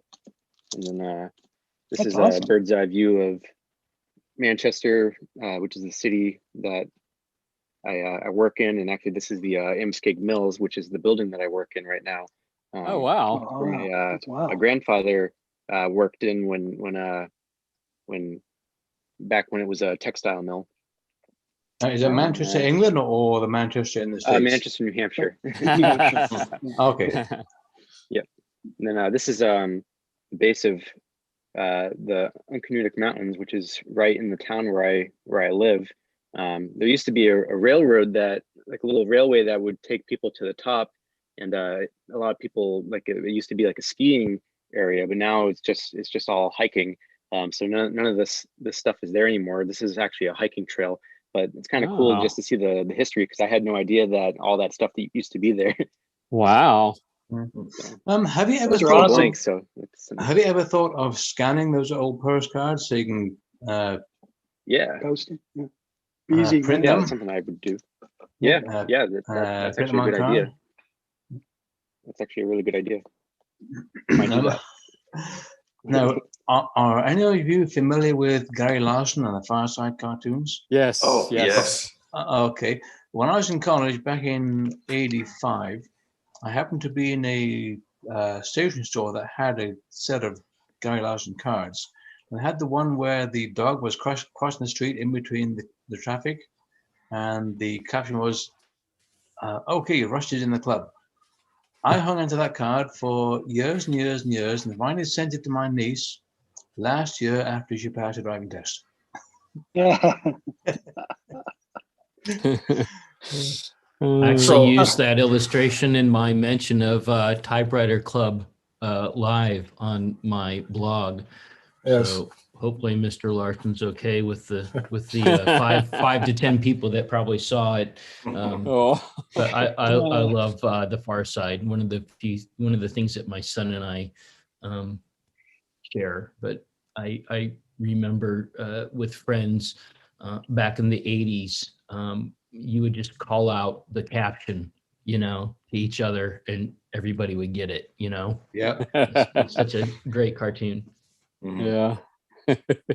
So I have a whole cigar box full of postcards, unused postcards that are from Central and South America, and places I've never been to. But so one of the people locally, she travels a lot, and so I have like Bolivia and all kinds of cards like that. But I do have one in the middle of it. It's from Tucson, Arizona, which is pretty cool.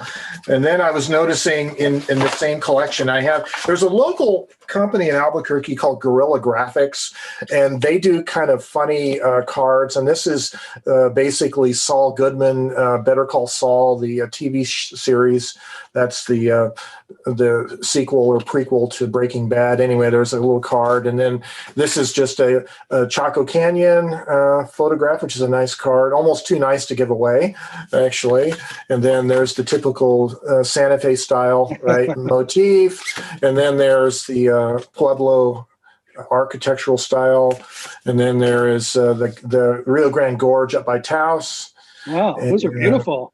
Yeah, and then you could almost frame those. Yeah, I know. These are two almost. Is that That's nice. This is Geraint Smith, local photographer.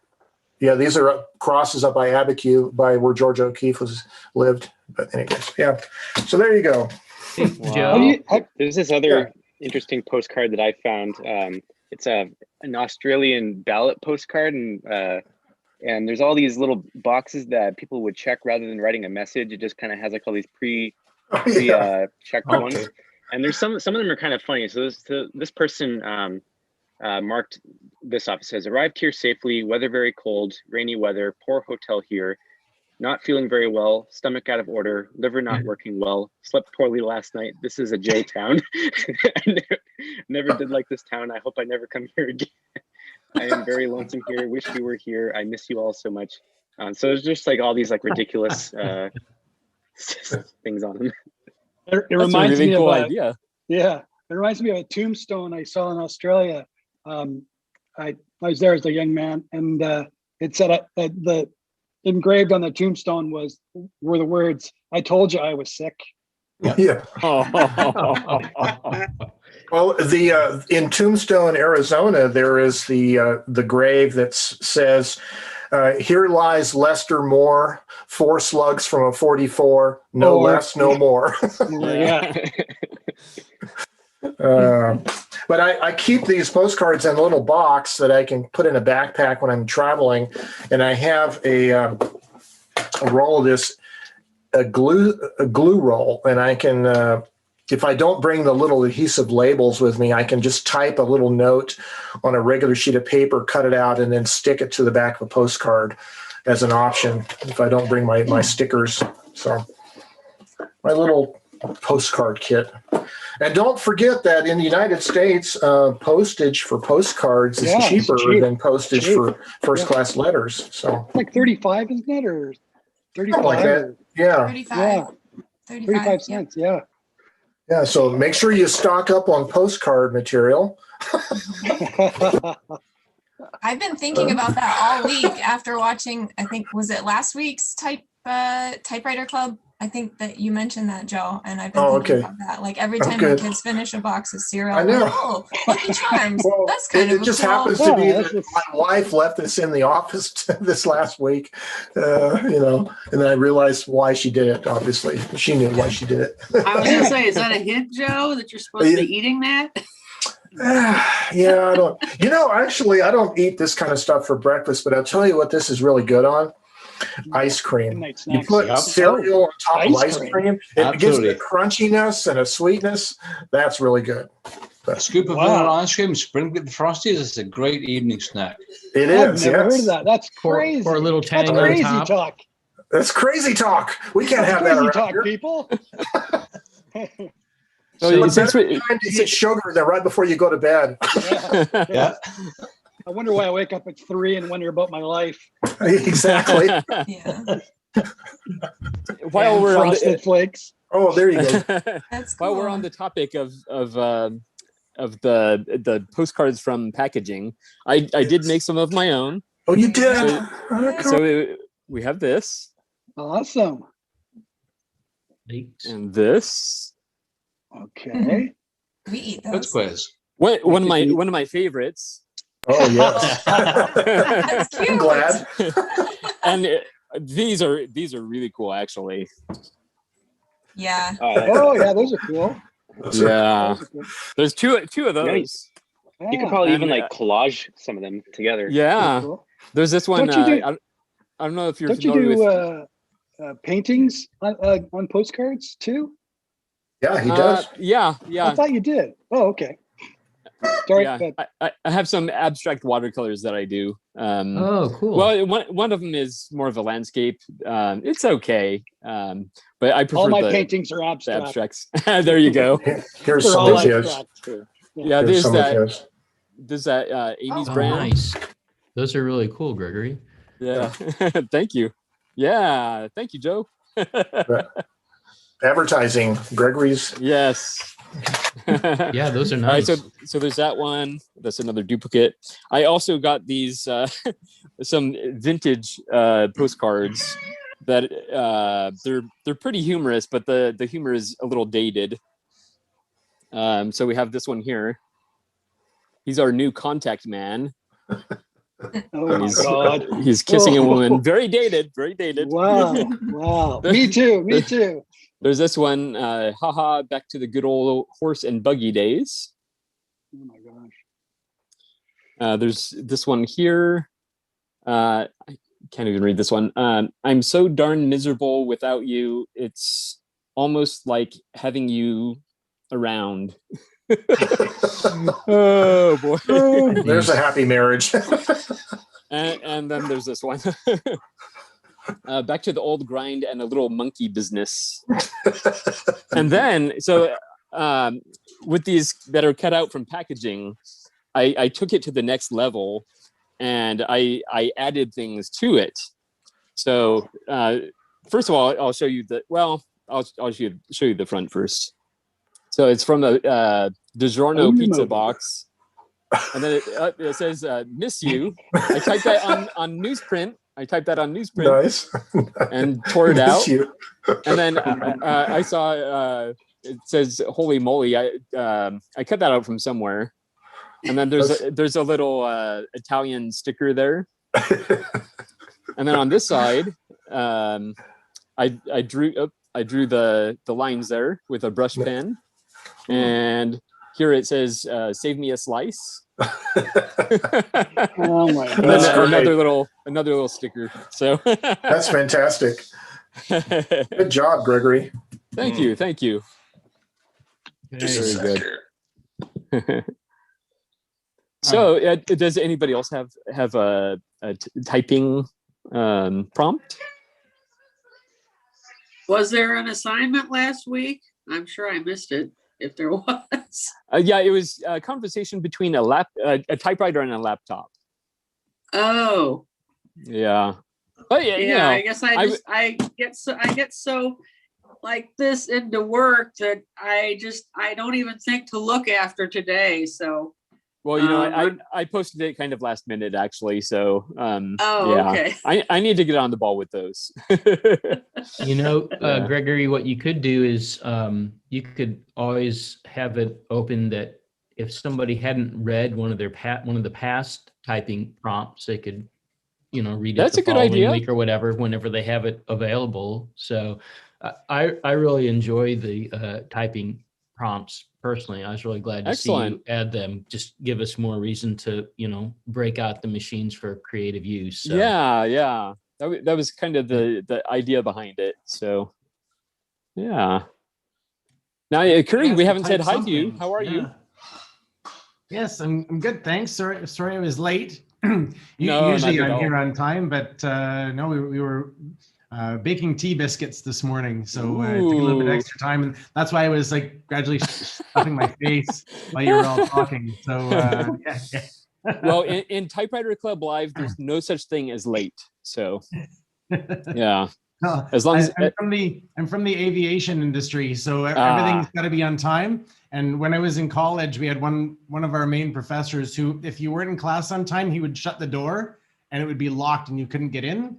And his reasoning was, you work in aviation, so you got to be on time. So he was like, sorry, the plane has left. So, so there would sometimes be some people out in the hall going, oh, I can't get in. Well, yeah, guess what? The plane's left. Too bad. Be on time. Oh, man. Oh. Yeah, did you do the typing prompt? If So not, I it's just okay. I just sort of jotted down some thoughts as I was thinking about it. It didn't sort of materialize into anything cohesive, but I did have some stuff. Let's see if I can pick one out here. Sort of like the laptop was kind of like, well, I'm designed by Apple in California. And then the typewriter would be like, yeah, but you're made in China.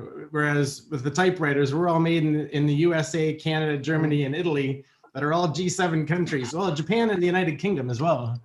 So, and then I sort of got to thinking about, the cost of a typewriter versus a laptop.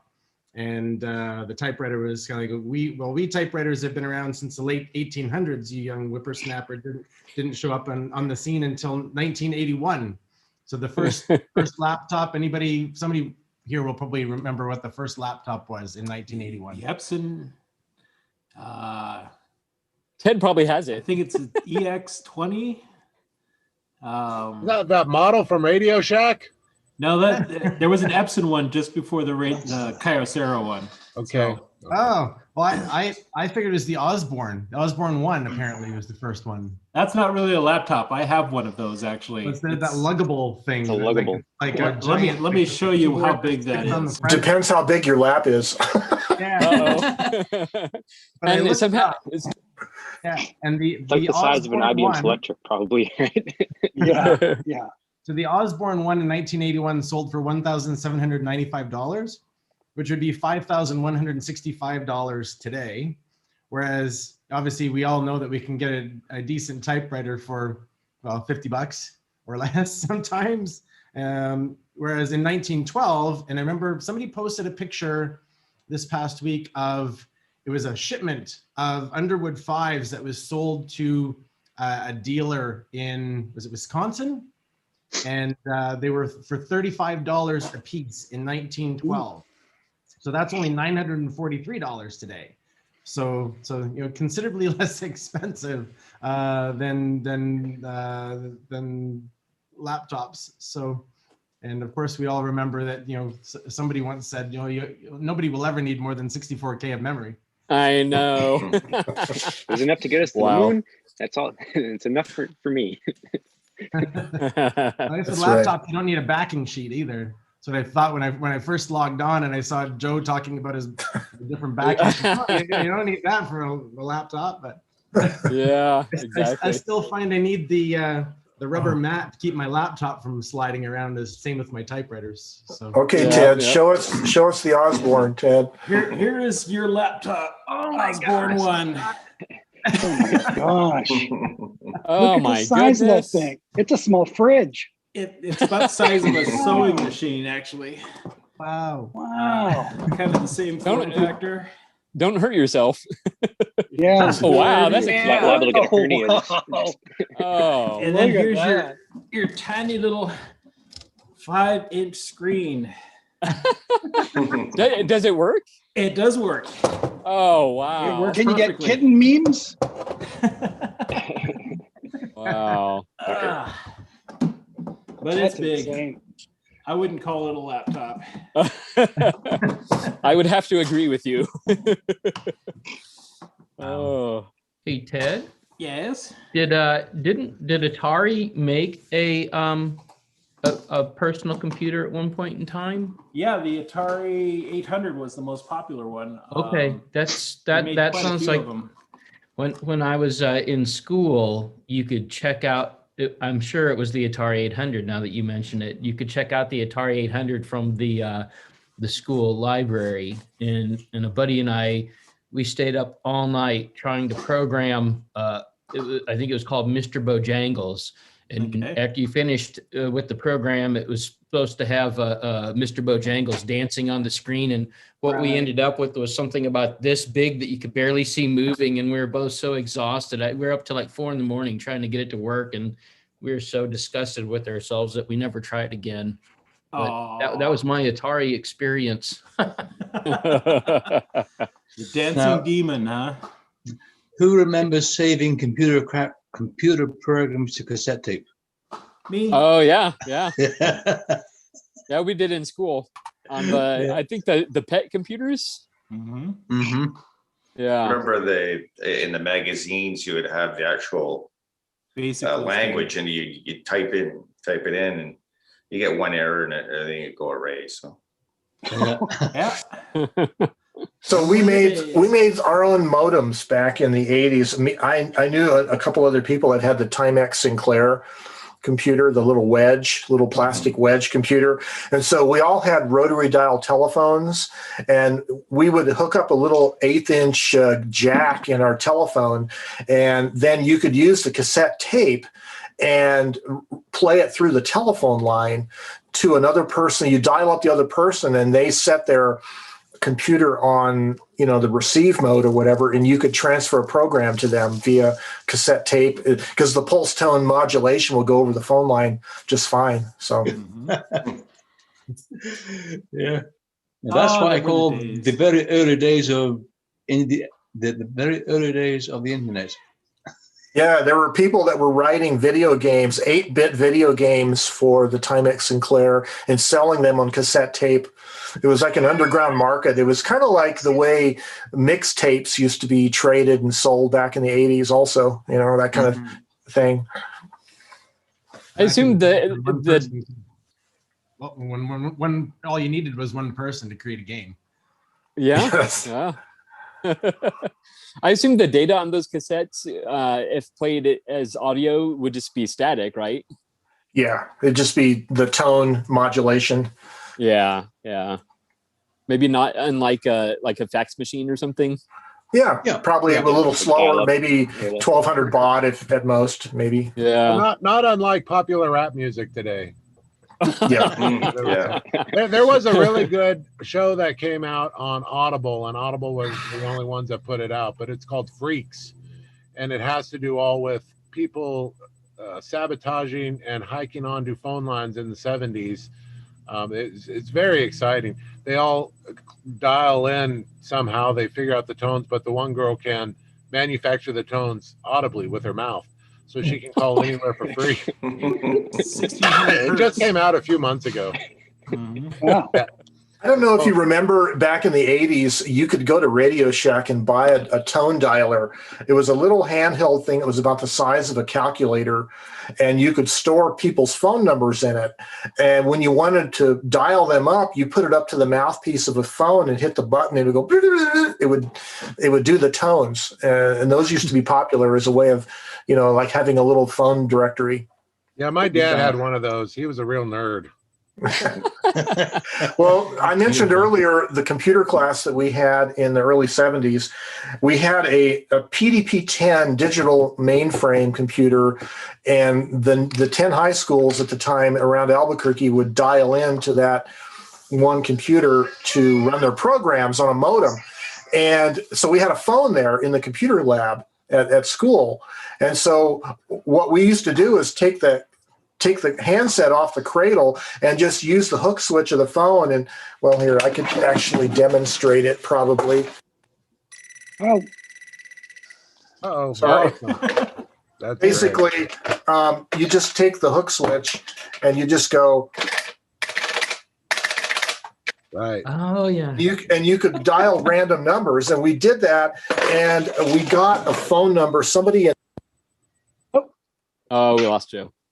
Yeah, he'll be back. But anyway, so we ended up getting a phone, and somebody in Montana answered the phone, and because apparently the school never thought about they shouldn't have long distance on that line if you have a classroom of high schoolers, right? But anyway, that was funny. So that was the very first. That's where hacking started, right? Is hacking the long distance telephone system in the US. Mm-hmm. That was the origin of the hacking before we even had personal computers. Get yourself a Captain Crunch whistle and you can have free phone. That's free long right. distance. I used to work at Domino's Pizza, and we'd have our, 4 or 5 phones, and of course there'd be dead nights. So what we'd do is on speakerphone, we would dial another pizza place on one phone and then dial another pizza place on another phone, and then hook the 2 lines up and listen to the conversation. That's awesome. Sounds like the shenanigans my brother used to pull. He would have a tape recorder ready, or cassette recorder, phone someone who he knew wasn't in but had an answer machine, record that outgoing message, then phone someone else who knew wasn't in, and then play the first person's OGM onto the second person's answer machine. That's funny. Yeah. I'm running with a bunch of hooligans here. So there used to be a thing. This is like the typewriter anarchy club. So yeah, there used to be a thing. If you had a small business with a fax machine, it usually had a roll of thermal paper with your fax machine. And a lot of times you would get junk calls. People were sending advertisements on fax. And so there was a thing called the Fax Attack. And what the Fax Attack is, you take a couple sheets of black construction paper and you run them into your fax machine and tape them together as a loop, and you dial up the number that you want to attack. And you do this on the weekend where they're not there.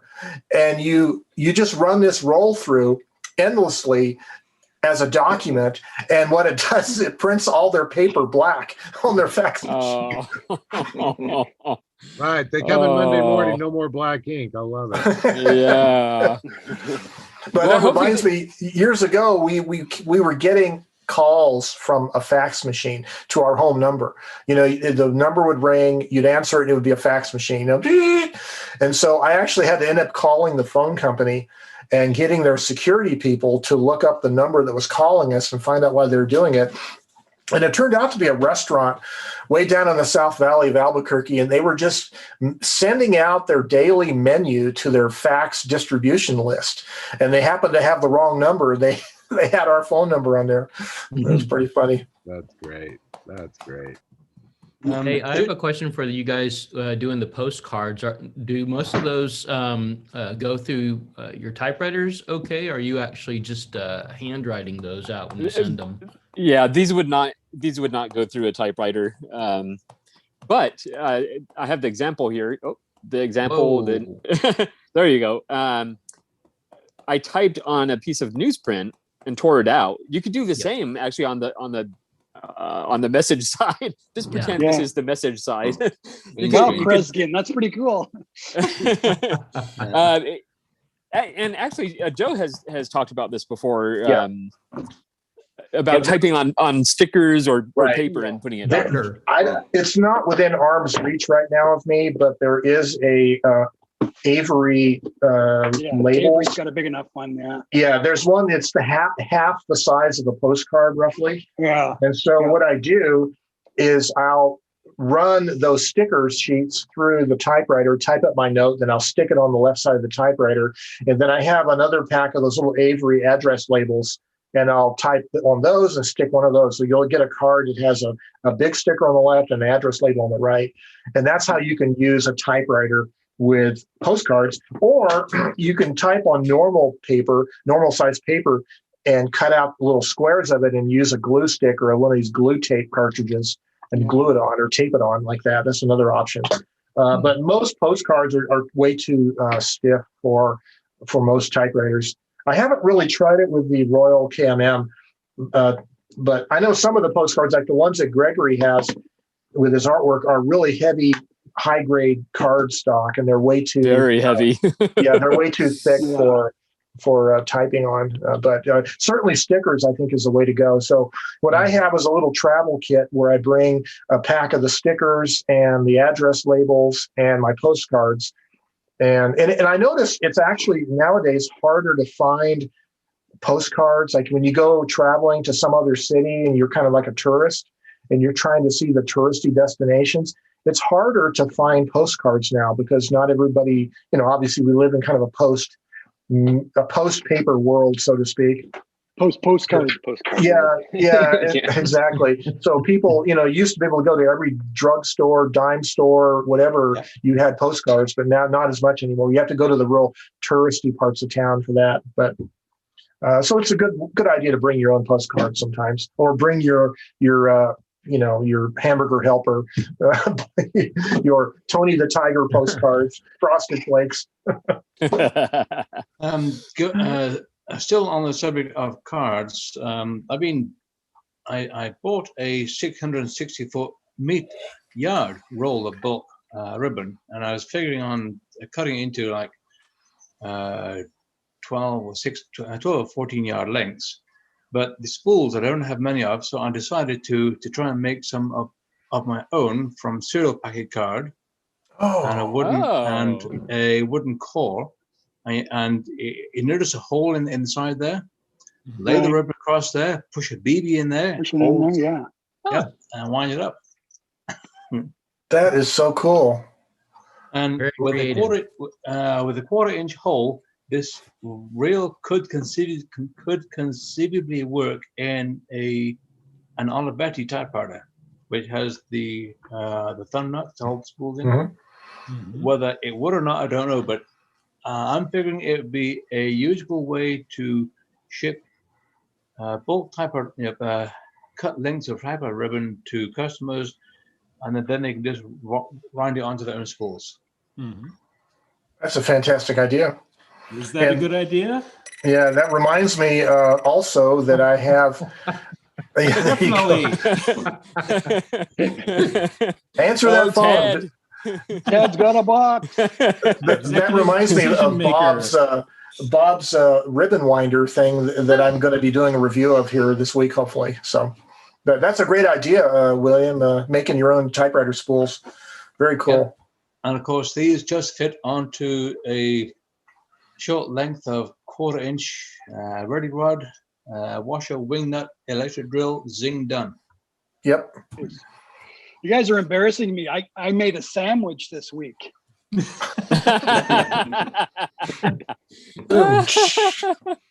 Was that a good idea?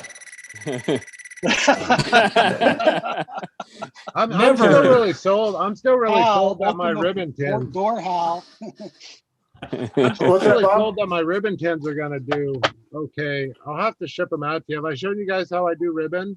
Mm-hmm. I use these plastic tins, right? And the trick is I pack the ribbon in there, but then I pack a set of gloves as well. Mm-hmm. Oh, that cool. way, wherever you are, you've got the ribbon.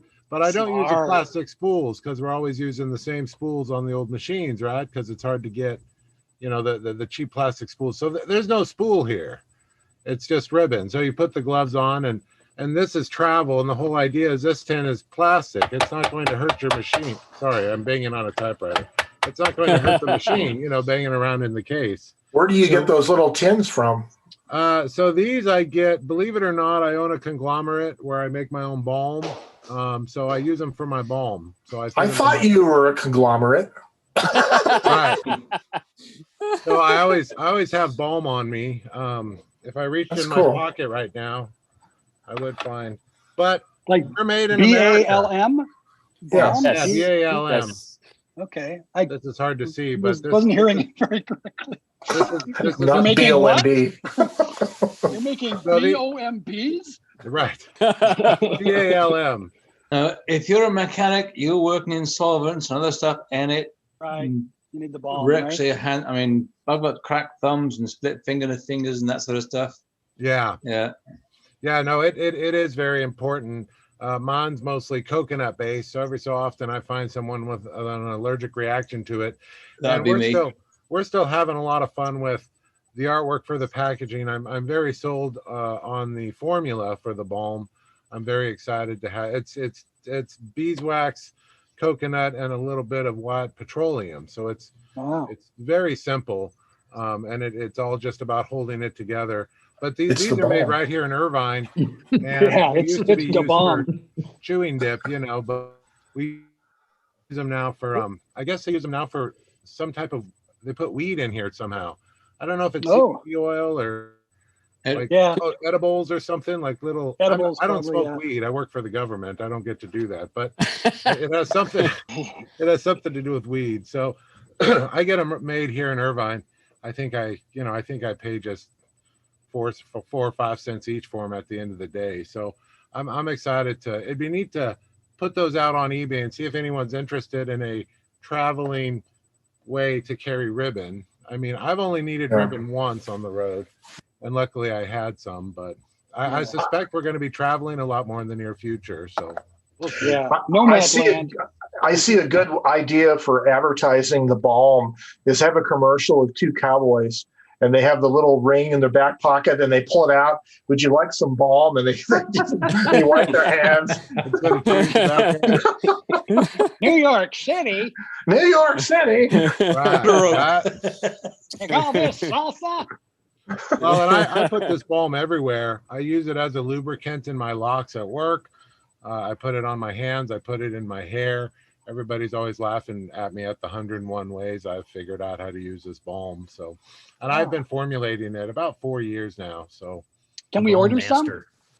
Yeah, not yet. I hope soon enough. I'm really excited to get it going. I appreciate the I'd love to try some. Yeah, I'd love to try some. These hands need it, man. Right. And will people use a product that you really have to, rub in? I don't know. I mean, it's dry. It's not wet. It's still dry, but I don't know. We'll see. It's just a good way to keep your hands soft and keep your typewriters lubed and locks lubed. So what is your brand name going to be for this product? We call it Bob's Balm. Bob's Balm. Oh, excellent. Pretty stinking simple. And again, I got into it like anyone else where I needed something.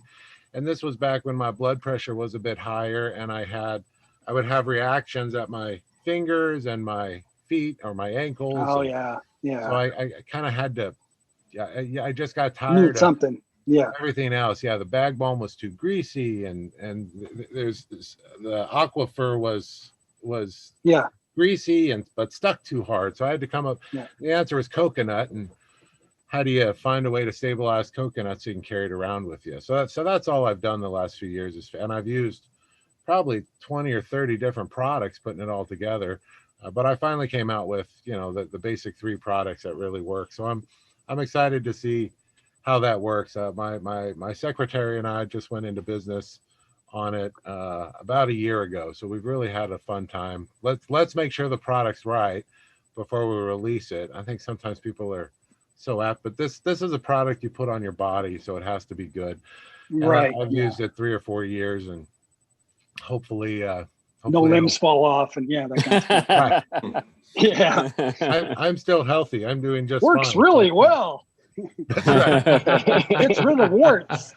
That'd be great. But I think someone was mentioning earlier, Gregory, you need a secretary. It's okay to have an assistant. I mean, I don't know if you've ever met my secretary. She's worked for me 20 plus years, and She just assists me on the side with all sorts of, whether it's my taxes or paperwork. As a single man, it's nice for me to have someone else around to assist me in all the crazy crap I try to do. Anyways, don't ever be afraid to, don't ever be afraid to have someone assist you, you know. Yeah. Well, that's Yeah, cool. I liked what Get a Gregory said virtual earlier assistant. Yeah. about the Inland Empire. It's good. Yeah. It's good for us to live. It's good for us to live in Yes. the Inland Empire where it doesn't get too hot or too cold. We're very fortunate here. Yeah. Yeah. Ever seen Definitely. the David Lynch Inland Empire? Who? David Lynch. David Lynch's Inland Empire. Oh, it's a movie? Yeah, you got to watch it. Oh, I don't think I've seen it actually. Yeah, it's Inland Empire. But I think you need a bit of weed to watch it. So I don't know. It wouldn't work for me then. Yeah, I have a small TV. It's in the cabinet hooked to the VCR. I rarely open that cabinet, so I just don't watch TV. Oh well. I will tell you, you know, it'd be fun to tell you guys a story. I went on. I'm missing a light here. Hang on. I went on. Oh, there we go. I went on a excursion a few days ago, and this guy had 5 machines for sale over in Cerritos, and it was Friday afternoon at 1 o'clock. And I think Gregory knows what I'm talking about. You don't head west on the 91 at 1 o'clock on a Friday afternoon, but I did.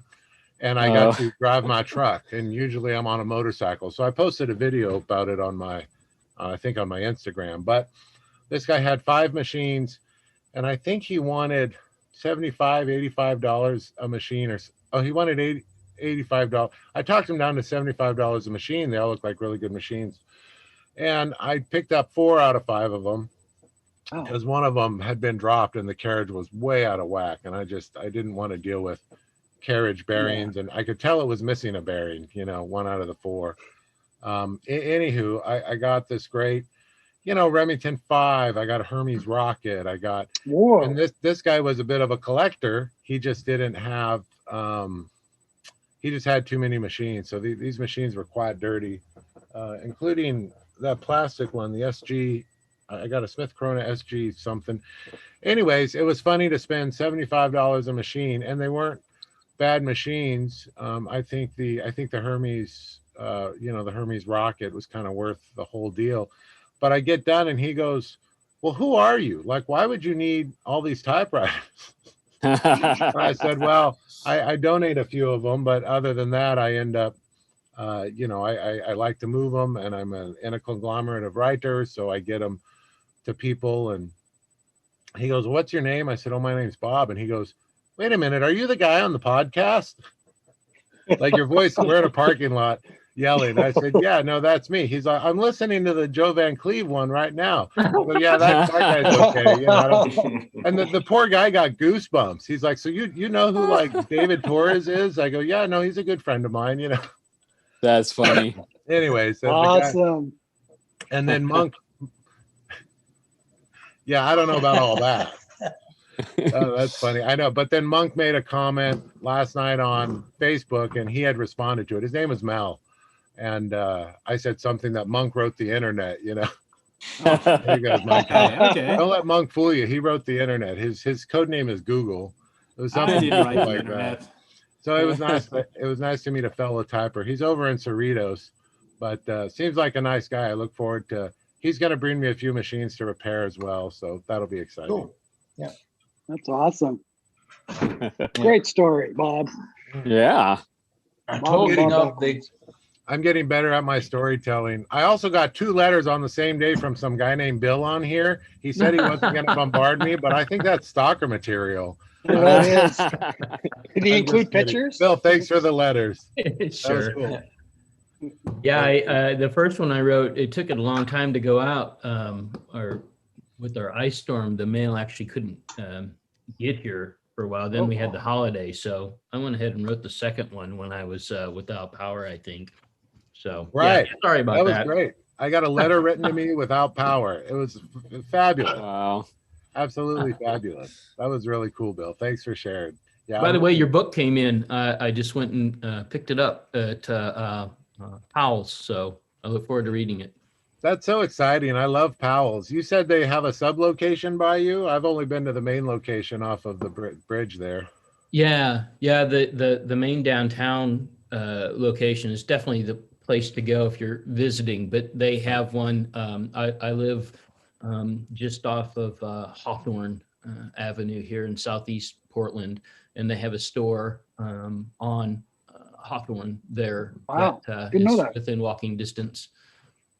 Oh, How that's great. exciting. What an exciting place. I need to hang out in Portland more. That's so Portland's a cool. great. I love Portland. It's got great yeah. food and I love Powell's. I get my my allergies go nuts, but other than that, I love that place. Yeah. Spend hours. So I think Powell's used to have another location in downtown Portland, like about 5 blocks away, that's for technology books, engineering and tech books. I remember science They books. used to, yeah. Used to, yeah. It was they ended up shutting that location down, unfortunately. But I loved it when they had that because there were some days just to browse around in there was really amazing. Yeah. There's a great hat store in Portland as well. Used to get hats from them. John Helmer. John Helmer. Yeah, that's it. Yeah, it's great. That place is definitely a throwback. I actually thought about them when you popped on the video today with your hat. Yeah, it's awesome. Kind of an amazing place. Yeah. Okay, next week I'll have to wear my hat. Yeah, I'm gonna wear a hat next week. Look at Gregory. I don't know what Gregory's head looks like. Oh, there it is. Yep. Speaking of hats, when I was about 4 or 5 years old, my uncle. There you go, Eric. What? Yeah. Go ahead. I'm sorry. Someone's got a hat on, I guess. Yeah. Okay. My Uncle Richard, my dad's youngest brother, had his PhD in botany, and he would literally go all over the world. Well, one time he went down to the States. This is when I still lived in England. He brought me back a belt, a beaded belt with South Dakota on it. Well, when I was about 4 years old, that fit as a belt. It doesn't fit as a belt anymore, so I use it as a hatband. Oh, that's funny. Oh my gosh. Anyhow, so we're talking about the Hermes rocket. Here is a Hermes rocket variant. I don't know how many people are familiar with this. Empire. Wow. Oh, that's Empire, yeah. Yep. From what I understand, the Empire was built for just 2 years after Smith had bought out British typewriters before they had retooled to build the American style Skywriter. Am I correct? Oh. So you had the Smith Corona Empire for a while there. Yes. Yeah. Yeah. Wow, I've never heard of those. It's very smart. Does it have the butterfly or the winged spool covers? Yep. Oh yeah. Look at that. Oh yeah. Nice. One plastic, one metal spool right now. Yeah. Oh. And that is, I think, purple over orange ribbon. Oh wow. Right now. Of course, platinum. Very cool. Well, you can use some rubber backing, I'm hearing. Yeah. Oh, there's Joe with his hat. That's awesome. Let's see. Say something, Josie. Come on. Oh, this is from the men's hat store in downtown Albuquerque, which is probably the only real good hat store in Albuquerque left. But yeah, it's pretty nice. Oh, nice. Yeah, that's really nice. Felt. Is it felt? Fedora. Yep. Yeah, felt fedora. Yeah. Very nice. It's black. Yeah, this. Or is it just? It's dark blue. It's Dobbs. Dobbs. Yeah, Dobbs are good. Yeah, Fifth Avenue. So I got a Dobbs from New Orleans. Yeah, they're good hats. Yep. Awesome. I haven't worn it much this year, this winter, because I haven't gone out much. Yeah. Well, you look very snazzy. That just says very bad hair day. Very good. What did it say? Bad hair I like day. that. I like that. I'm bald, so I thought it was fitting. I'm No. not bald. I'm just having a bad hair day. Yeah. Is that Jed Clampett there? Me? Talking to me? Ted Bunk. Oh, Ted looks like. Oh, there you go. Looks like range hat on. There we go. The range hat. But I can't wear my headphones with it. No, Oh, I see. That's the problem with hats. Yeah. You gotta. How did the old country singers do it? Oh man. So there's my My Well, Western I'm gonna cat. have to leave soon. So, anyone want to see the new typewriters? Yes, Of yes, course. Yes, please. yes. Hat. Of course. And your hat, yeah. I love hats, but We This had is so many. Typewriter Live. let's see. How do I turn this around? Oh, there we go. There we go. Ooh, an SG1. Ooh, Yeah. Yeah. Very nice. That was a That's nice G1. pickup in a local antique store. So Came with that's a original cart. 80 What's the bucks for graphic on it? A label on the paper table. Yeah, it's where it was serviced back in the Oh, day. nice. that's cool. That's really nice. That's I cool like though. that. That's nice. Yeah. Yeah, I love this this thing. The paper Paper injector. injector. Oh, wow. Oh That wow. just Paper- is I've never so seen this. cool because it just goes, Nice. and it has like this gauge, so you Yep. can how far it goes is controlled. It's Oh, really wow. cool unit. One, really But it cool. has Yeah. it has a Want. it has a wider carriage, and I don't have any. I really only want to collect. I don't want to collect. I want to be an enthusiast. But things that I'm going to use, and this has the wider Yes. carriage, and Yes. so I got this other one. This is an all new Remington. It has a few scratches and dings and stuff on it. And overall it's not that high quality, really. It doesn't have tabs, and this is kind of flimsy, I'll but take it it. works. Send it to Ted. I love So- the bread box ones. Yeah, this I think they type nice. I put it on Craig. I actually had to the return band, from the spring to the carriage band. was tangled up.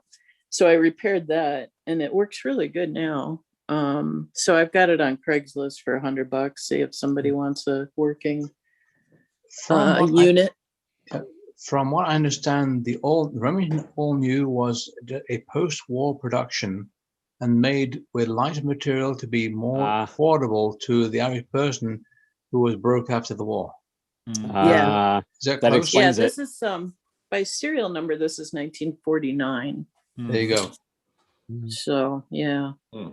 I mean, I just don't think I'd use it. It doesn't have a really cool feel or anything to it. So, but it was only $25. So I brought it home and fixed it, cleaned it up a little bit. It's pretty, it's got a few dings, but it's workable.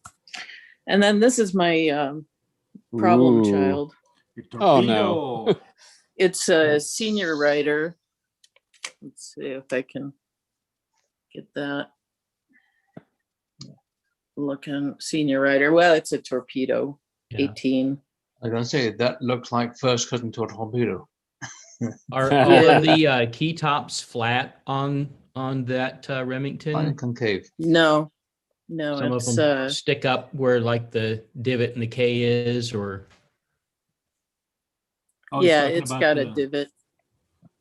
Yeah, it's strange. That's the only typewriter that I've personally experienced so far where the keys kind of sort of deformed a little bit over time. And I have no idea why that is on those machines. You could, I don't know. It seems perfect to me, but the damn thing skips. And I've been trying to find a technical manual to, figure out how to adjust the escapement or whatever. And also the backspace key is not connected, so I'm missing a part. There are some issues, but it's got a lovely feel. I mean, it really is. It looks great. like it. Yeah, Very direct. and it's in good shape. My other problem child is this Underwood that has an escapement skipping problem, but It's a beautiful Great thing. graphic on there, though. Yeah. Love That the nameplate. badge. Woo. Yeah, Yep. the badge. Yeah. Yeah, it's got a little bit of wear and stuff. My But- eyes didn't love- even get that far down the machine, to be honest. I'm stuck on the Underwood badge. That's just awesome. I know. Yeah. But this one I saw in the TV show Nero Wolf. It's a, period type thing. And it Archie's just typewriter. was such a beautiful unit. I happened to find one in Milwaukee. So, but I can't get it to work reliably. The Olympia SG is a real good typer. That is really excellent. So that's my fun these days. Mhm. I just That's put up. a link in the chat for you for the Underwood SX repair manual, which should be pretty close to what you've got. So you can refer to that to see if you can fix your escapement issue. Cool. So that's from the 1968 Murray Harris book. So that should be helpful. Excellent. Thank you. You're welcome. Very Good luck, good. Lynn. There she went. Thanks, Lynn. Welcome back, Brenda. Hi, how are you? Good, and you? Good, good.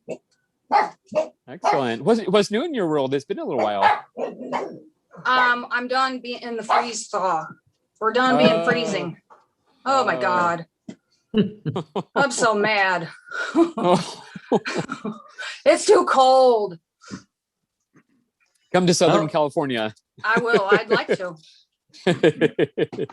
It's where it's at. Sounds Especially good to the me. Inland Empire.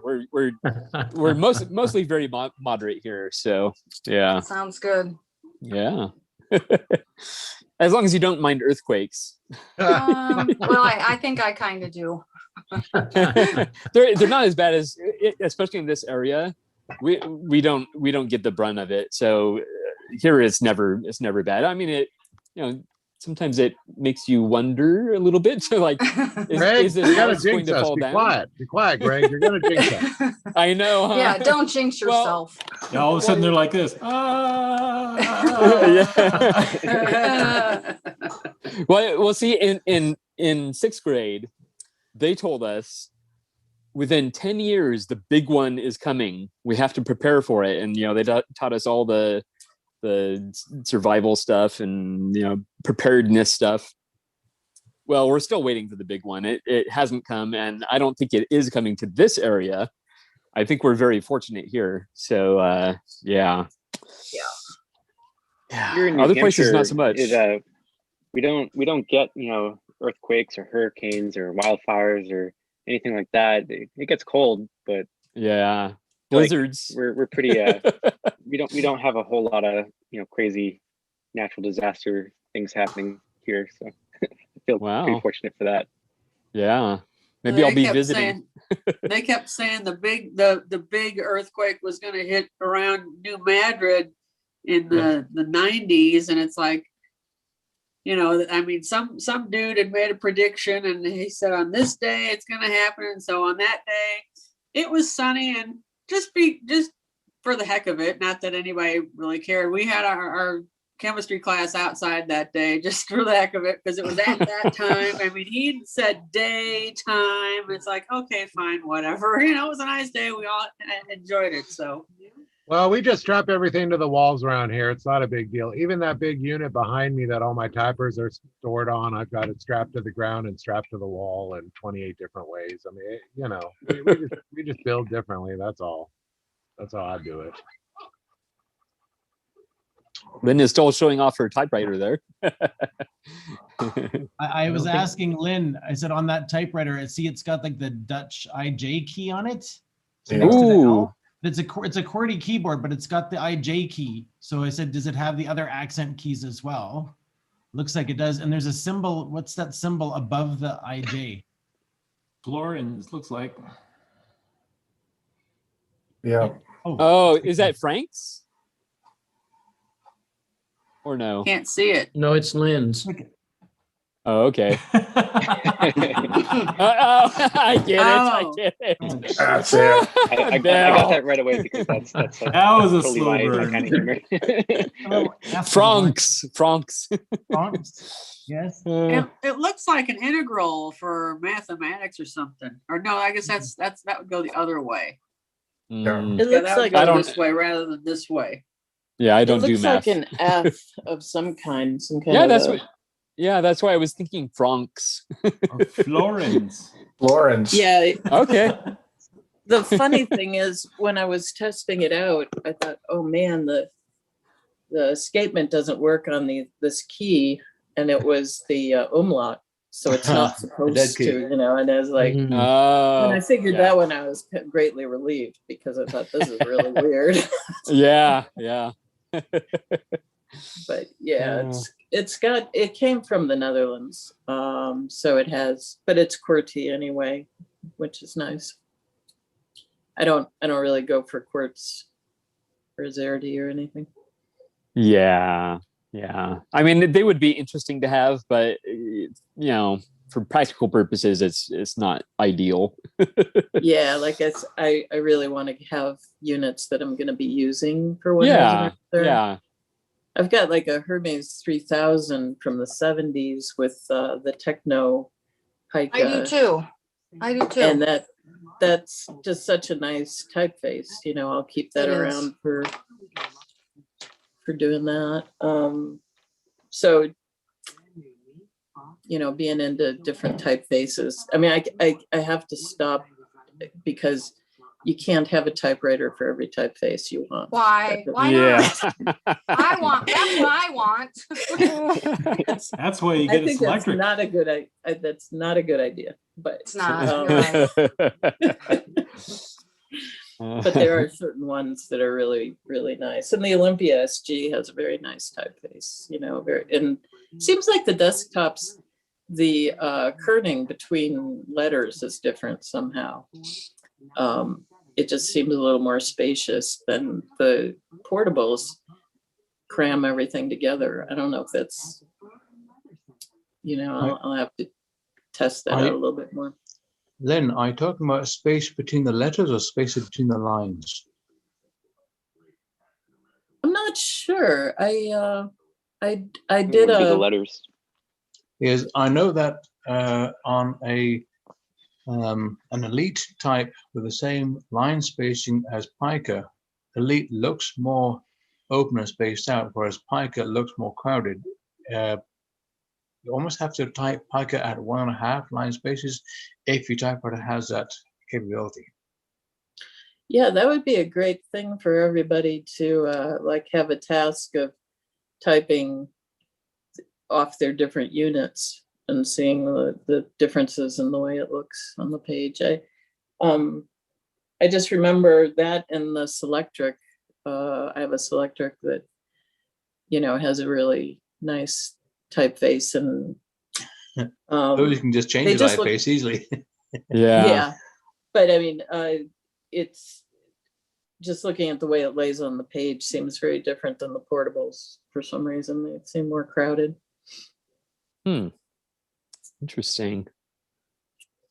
Yeah, I don't know. Talking about different typefaces, I have a Smith Corner Classic 12, 12-inch flatten, which has I think it's called Basic Writing number 67. That's the real 6 CPI, simple text, no serifs, no nothing.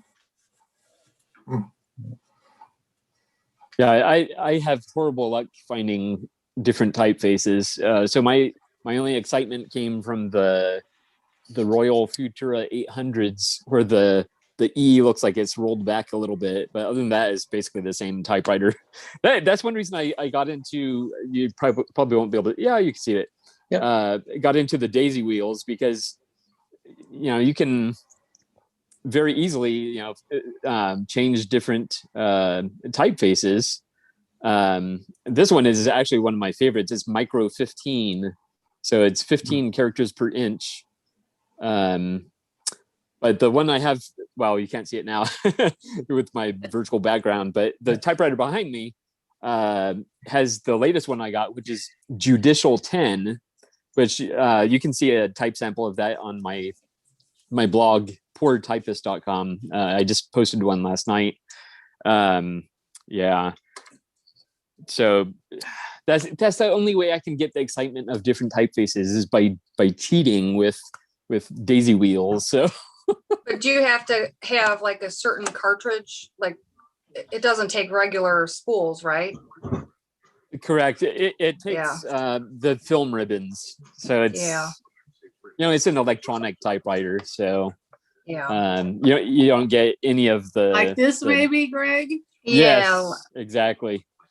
Although this one is actually type A. I have a broken one here. Oh, okay.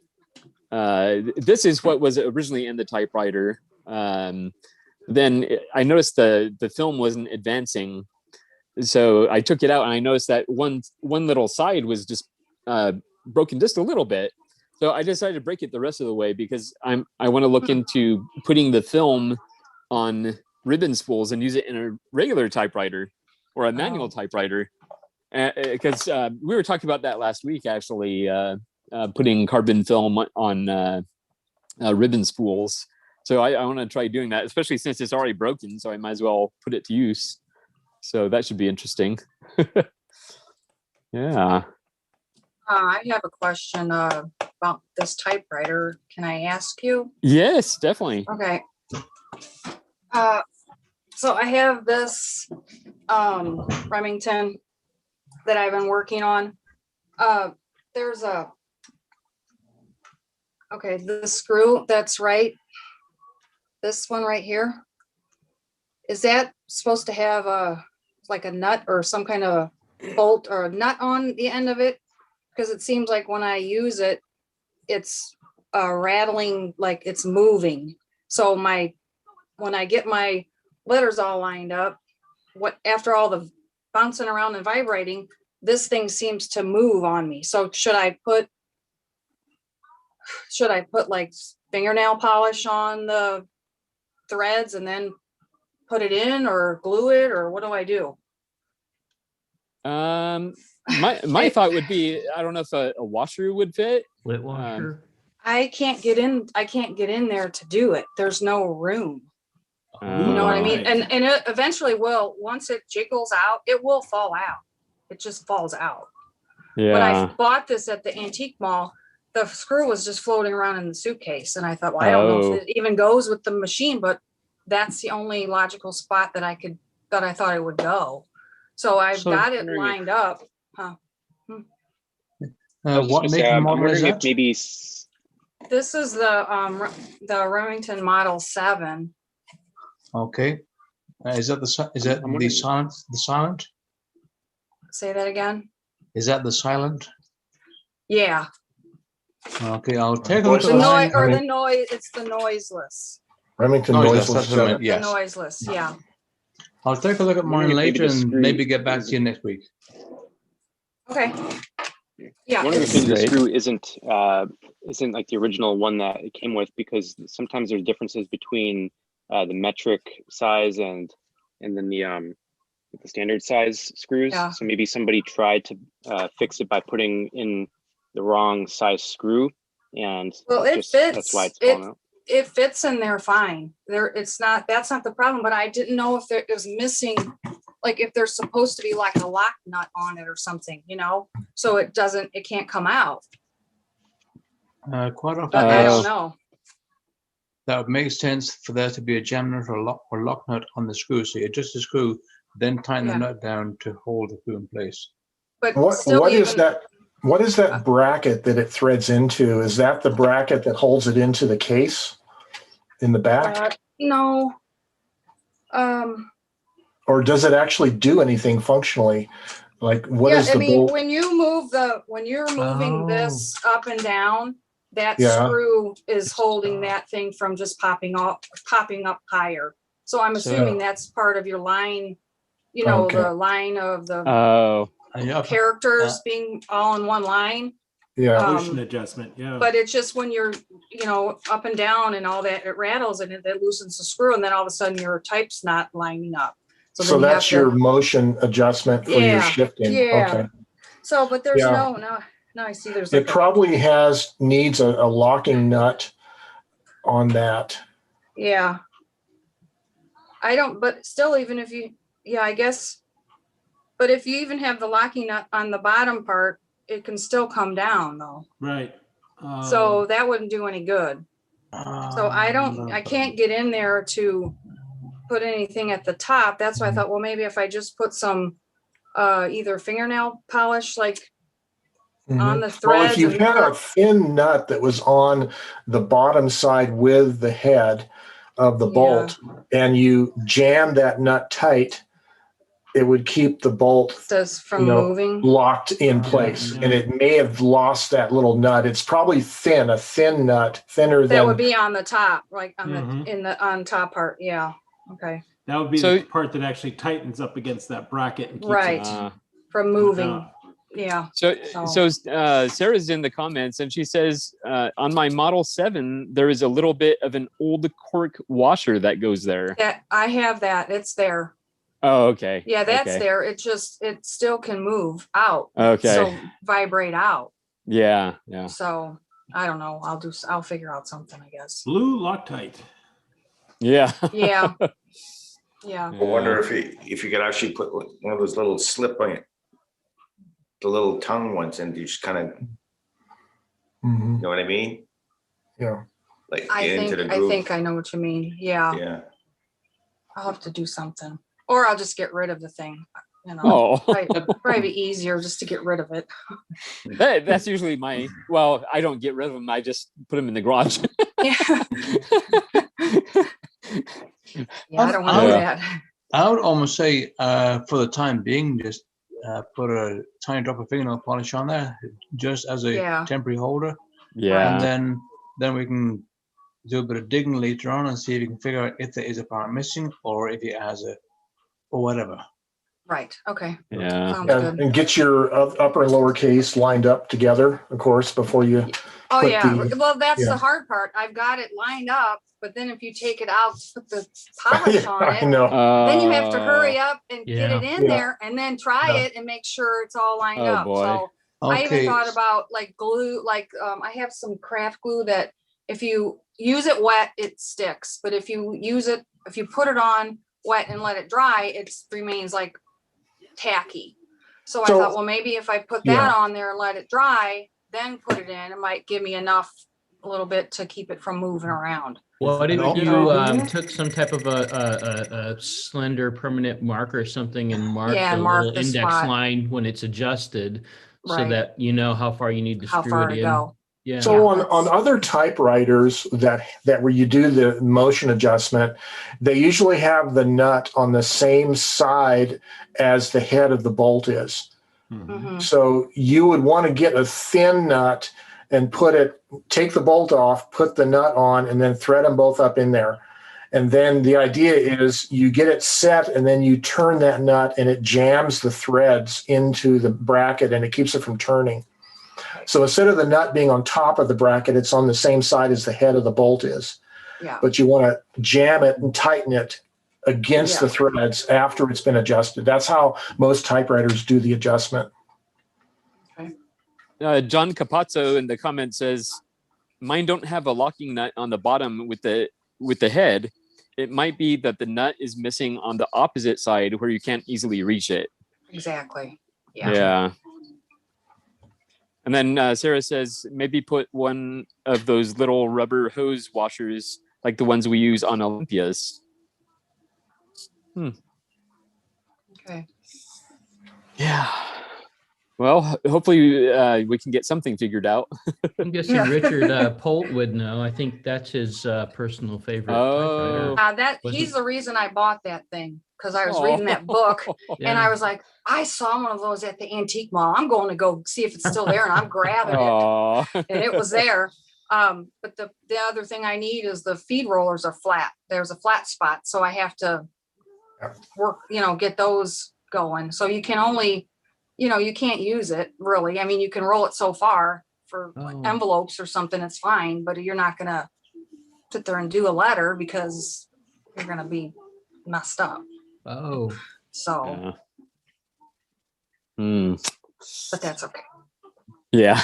It's a long process of getting Yeah, it it's fixed just up. a project, so that's fine. Yeah. Short, does JJ Short do all of the rollers as well Yes. as the platinums? Yes. They do. Yeah. Okay.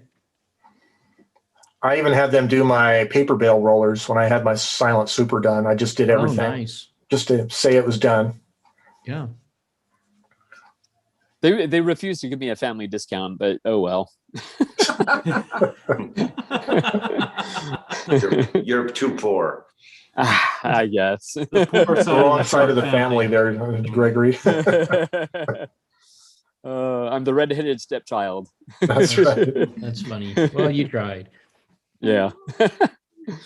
I will use them at some point. It for me, I think it's just a matter of finding a typewriter that works perfect enough other than the Platinum that really makes it worth that added expense to make it essentially a Oh, there you perfect go. typewriter, you know? So that's kind of Diane what, is showing what I us. would be looking for. Yeah. New roller. Yeah, this is Yeah. off of my Smith Premier 10, but I have not put it back together yet because it's got space for the little feed rollers back here, the medium-sized ones here. Hopefully you can put you sent Humpty them all Dumpty in? back together again. I'm sorry? Did you have What? all of those redone? Yes, I did. Yeah. I'm just going to back up a little bit here. Brenda, I don't know if you, I don't know if anybody gave you any useful information yet. My number 7 is out in the storage shed. What I would suggest you do is go to Typewriter Talk and post in the repair and maintenance section on that. That'll give people time to have a look, do some digging, figure out what's what, and get back to you, as opposed to being in a hurry, as we are only in only very limited time on Typewriter on this. Yeah, that's a good idea. Good idea. There's some very knowledgeable people over on that forum. And if Tom the Typewriter Man or Tom Lucas from England doesn't know, I don't think anybody will. Okay. Luton, England, yeah. And we were talking about typefaces earlier on. This is a, where am I? This is a sample card from one of my Smith Coronas. It's kind of a fancy one. And then right now I'm typing on a 1964 Olympia SF Deluxe. Typing letter 2. Oh. Don't know how. That's nice. How clear that is. It's a nice cursive one. Yeah. We have 2 postmistresses at a Stapley post office, and one works on Fridays. And every time I take a letter in to send to England or a friend, of course, it's got the airmail sticker, it's got the Canadian maple leaf stamp on it, and my return stickers and pretty stamps. And she says, "These envelopes are always so pretty. I wish you knew what was inside them." So I figured I'd type a letter to her and hand it to her next Friday, just for the fun of it. That's very nice. Yeah. Excellent. Yeah. Does anybody else have a typing prompt? I think we've gone through everyone that had one, but I'll just put it out there again. I did email you an idea. I don't know if you got it there. Actually, I think I was talking about it either before we went live or before you arrived. Anyway, very possibly, yeah. that is going to be the next one because, and I'm going to post about it today because I think it's one that is a little more serious and people need more time to think about it. Yeah. But it's very good. Let's see. I think I still have it here. but the gist of it is, or the question that is asked is how I can just be myself with my typewriter. And if you don't mind, William, in my blog post, I'm gonna quote most of what you wrote in the email, if that's okay. You can put it word for word if you want. Because you set it up very nicely, and I want people to have it in context, because there's a lot of context going on there. But yeah, that's a great one. So that's to be for next week. A lot of people say that sometimes I almost think too deeply. There's no such thing. I'm an armchair philosopher. But then, well, when you've had a brush with mental instability, you start to appreciate normalness way more. Yeah. I mean, like, I don't know if you've ever read Zen and the Art of Motorcycle Maintenance by Robert Persick. Yes. I'm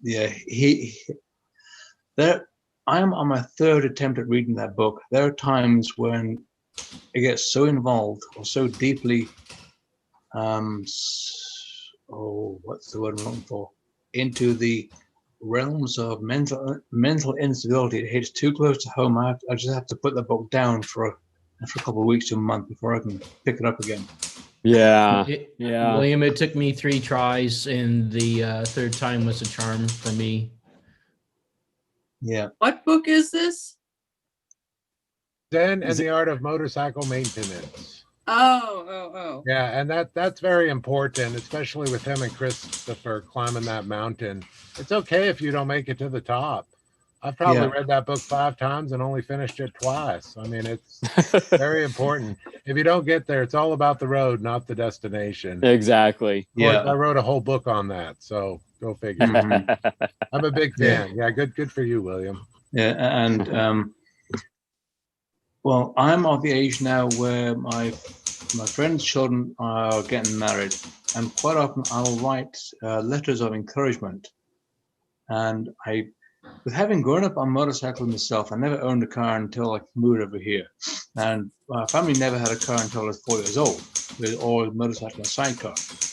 I grew up on motorcycles, so I always see the journey of life as being ridden on a motorcycle.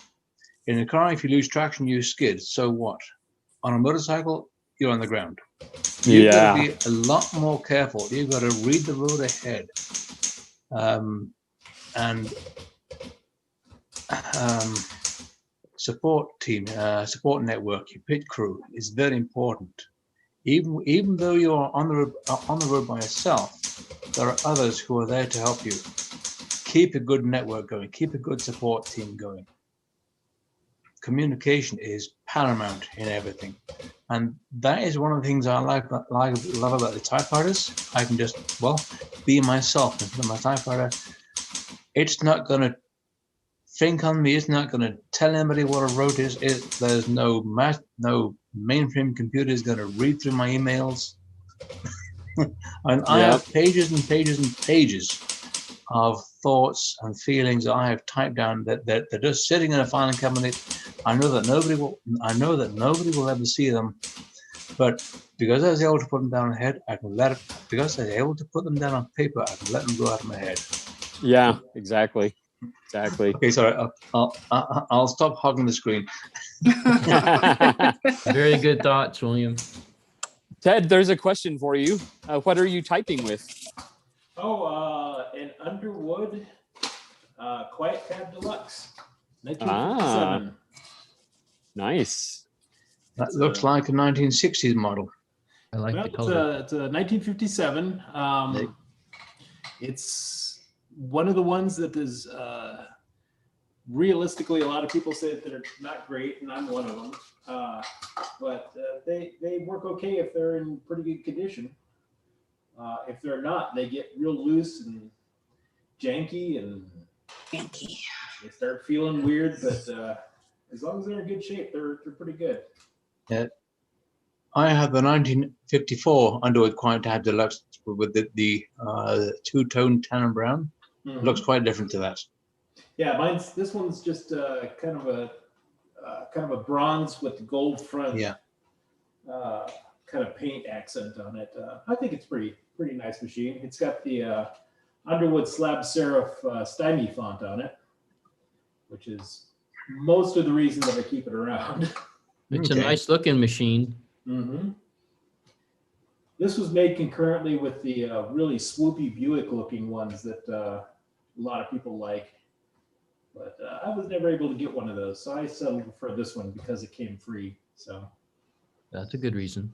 That made me happy. Yeah. What are people's thoughts on the Remington Quiet Writer?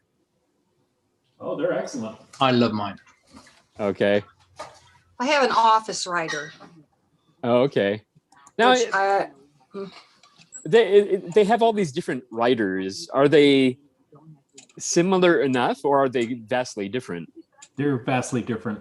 Okay. Because like the travel writer is a completely different mechanism than the quiet writer, and the super writer is the big standard one. So okay, they're significantly different mechanically.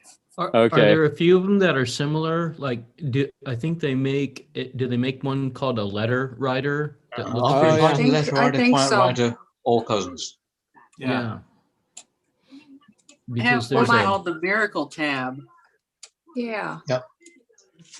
Well, the office, mine has red knobs. So, and I think the carriage is wider, like I think that's why it's called office, because I think it's got because of the wider. Yeah.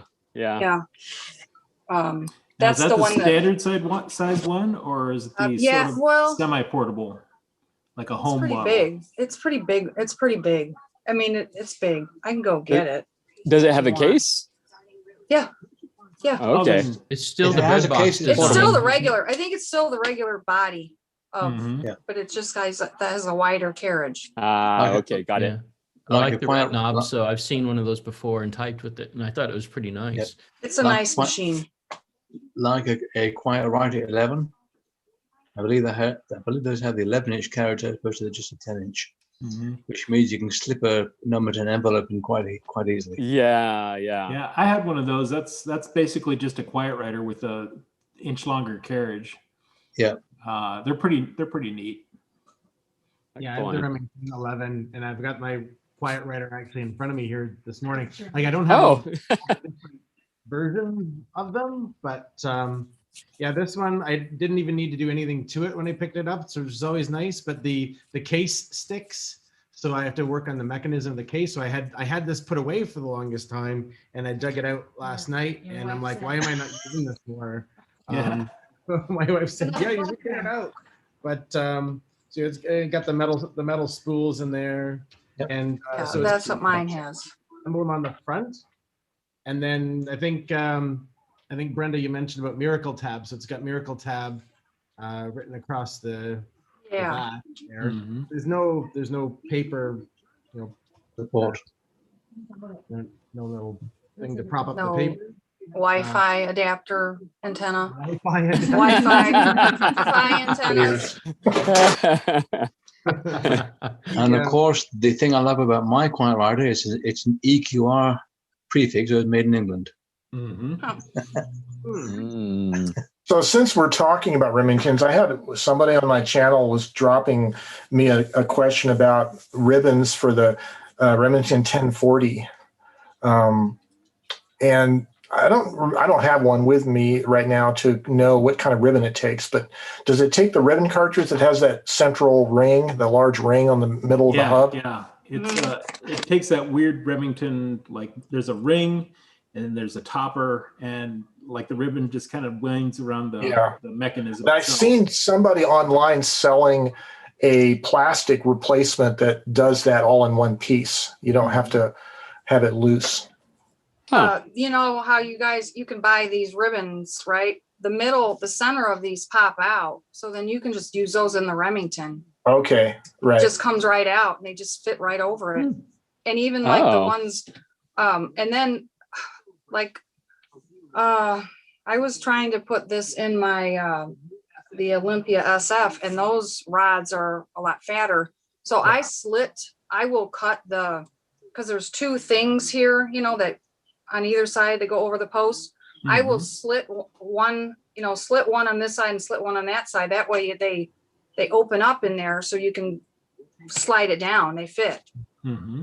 Nice. So, because I don't use the original ribbon things, I put those away. So, but at least you can pop those out or whatever and still use them, and not have to rewind them on those, whatever they are. As long as you don't throw know what away I'm the talking metal about. spools. Huh? Yeah. You don't throw away the metal spools. No. No. Yeah. Brenda, I have a like drawer your full of glass them. here. That's pretty impressive. That drinking glass. My friend Barbara got this for me from Treasure Island, and I guess in Oh, wow. California. She said she had to drink, I don't know how many margaritas to get that for me, but she knows I love orange. So she gave it to me, and this is my guy. So yeah, a little guy. Does it have margaritas in it now? No, it's just water. What time it is, right? Well, I don't. It depends on where you're at in the world. I drank all those last night. They're gone. The old saying, Scotch is not just for the breakfast anymore. That's true. Besides, what happens in Typewriter Club stays in Typewriter Club. Typewriter Club. Except everybody on YouTube's watching us. True, but they can't stop us. Everything. No, they can't. Oh man, that reminds me. I need to check the comments again. No, I think we're basically caught up. Sarah's still with us in the comments on YouTube, so hi, Sarah. Yeah. I have one of let's those see. Remington all new models. It's a neat machine. I kind of like it. I didn't buy it. Somebody bought it for me, but it has a cracked space bar. Ooh. So it functions, but it's just like, so it's pretty ugly. And not my favorite shade of gray. Might be able to glue it back together underneath it. Get a popsicle stick or something and epoxy it to it, right? And kind of fix it up. Even it out. It almost looks like if I just kind of pushed hard enough, it would go back.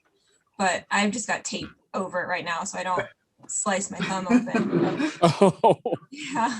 So Emily, Sharp. what machines do you have with you today? There's a couple by your side, it looks like. Yeah, this is my trusty Smith Corona Galaxy 2 that I picked up at Goodwill with no case, but for $8, and I think there's only one broken linkage on it. So I like, the kids kind of bang around on this one. It's not my favorite because the bell is like, wow. Wow. Mega bell. Morning. Yeah. So if anybody's in here playing with it, like I will know right away. Yeah, there we go. It's an alarm. And then I don't know if anybody wants to try to guess what's under the a Royal, no. IBM's Electric One. I had a chance to buy an IBM Selectric once, but there was a rat's nest inside of it. So that'd be a good reason. Lucky not to rats. yeah.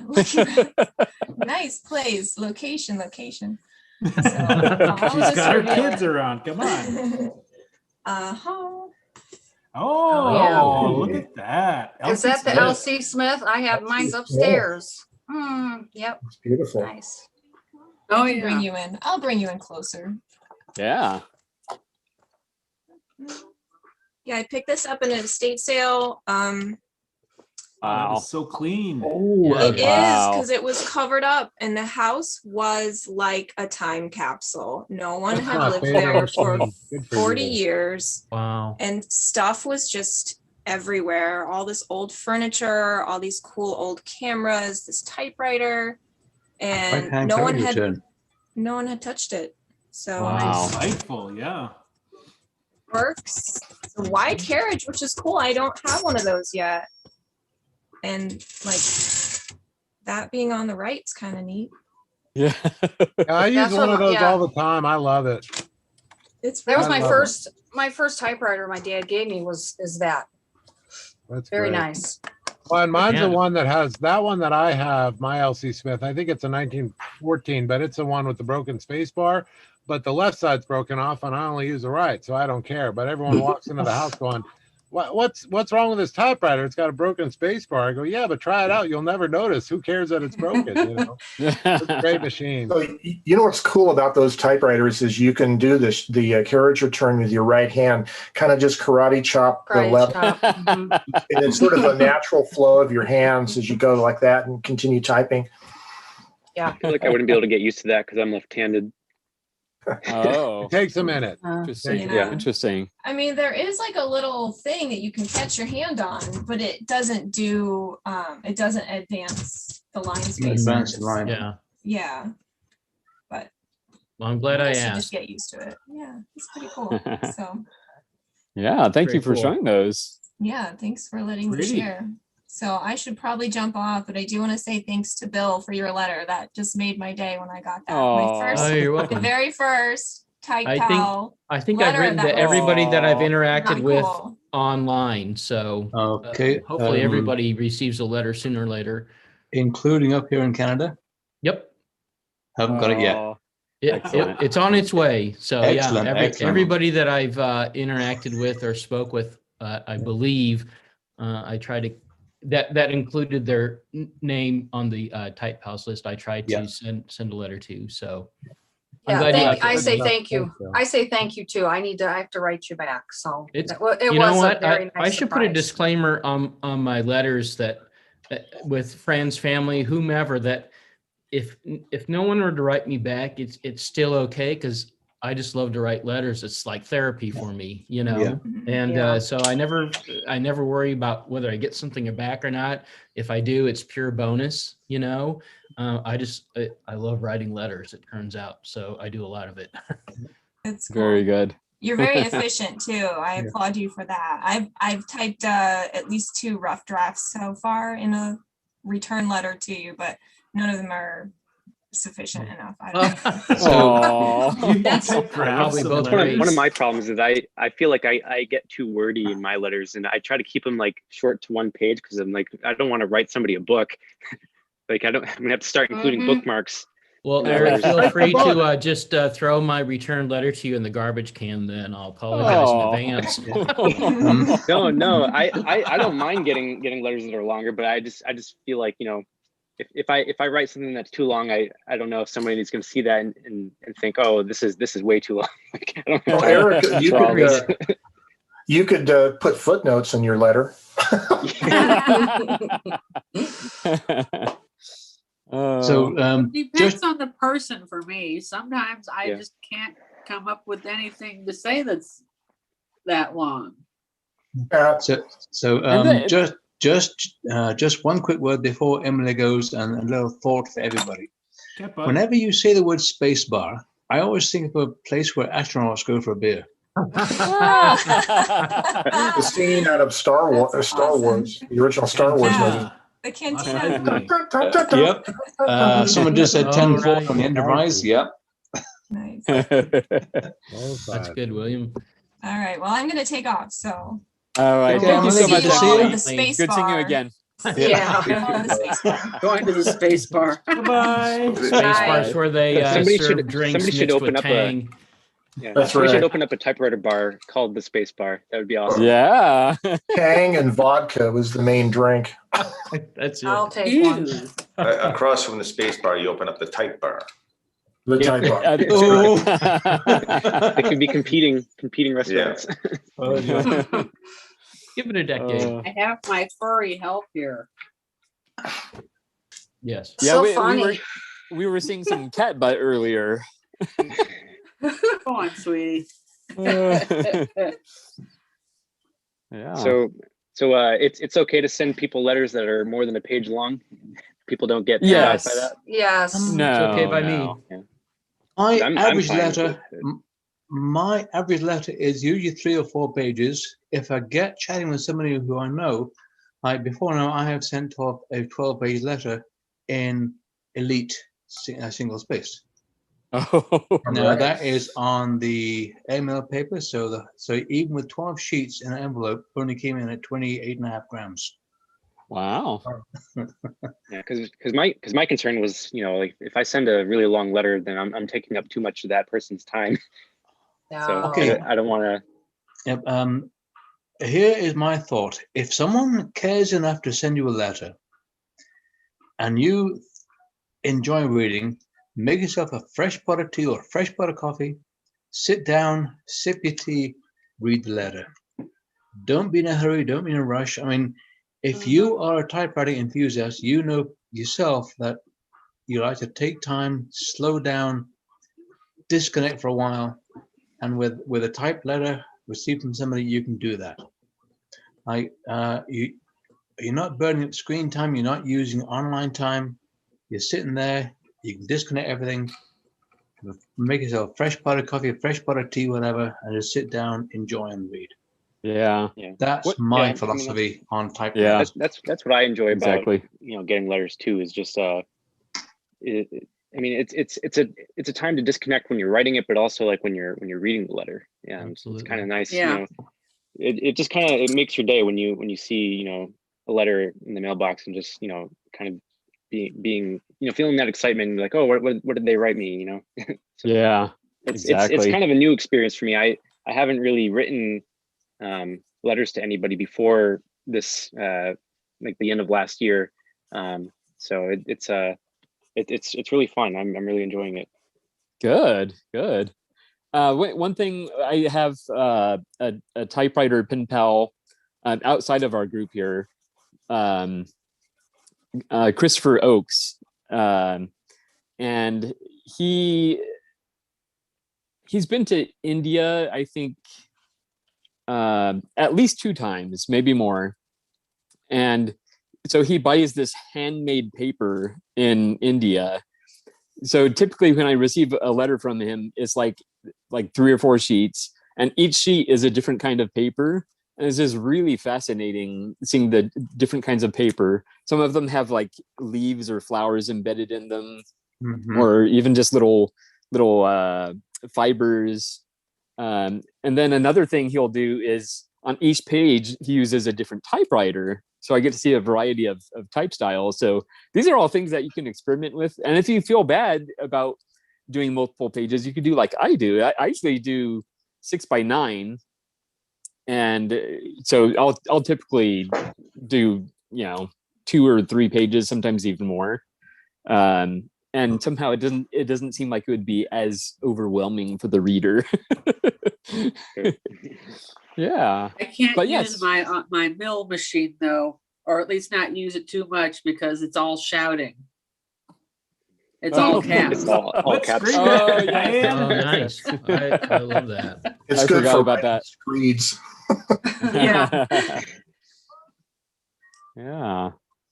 Maybe I should love use those it all for cap typefaces. addresses. That would be good. Yeah, personally, when I write letters to people, I tend to not send them for a while. So I end up like writing a letter, and then a week later I have more to say. So I write a different letter. Oh. I write a different letter, and then I package them all up at once and send them. So yeah, if you ever get like 3 or 4 pages from me, and it's wildly different topics. I have one like that right here. I have a friend that does that. Does the same thing, and those are always a treat to receive. It's just a few different glimpses into somebody's life all at once. Yeah, and I always think those are cool.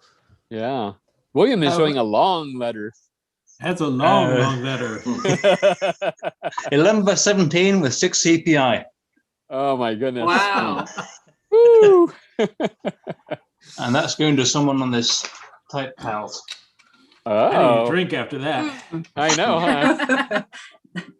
And Eric, one other thing in response to your question is that even for people that are pressed with time, you always have the option to read a bit at a time and, come back to it. So that's right. I don't think there are rules to any of this stuff. And I No. think, like others have said, most people just, if you sign up for a pen pal list, type pal list, whatever, I think the general notion is that you enjoy getting letters in the Yes. first place. So And I guess I should have thought the same thing, because I mean, like, I know that if I received, a letter that was more than one page, like I wouldn't be turned off by that. I would, I would enjoy it.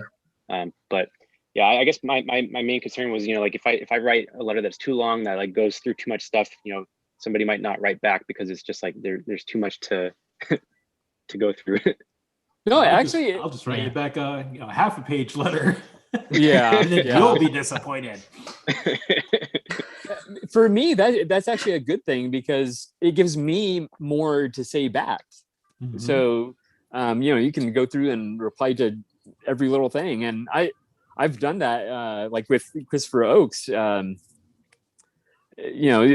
go over a pretty wide variety of topics, because we exchange letters maybe every few months or several months.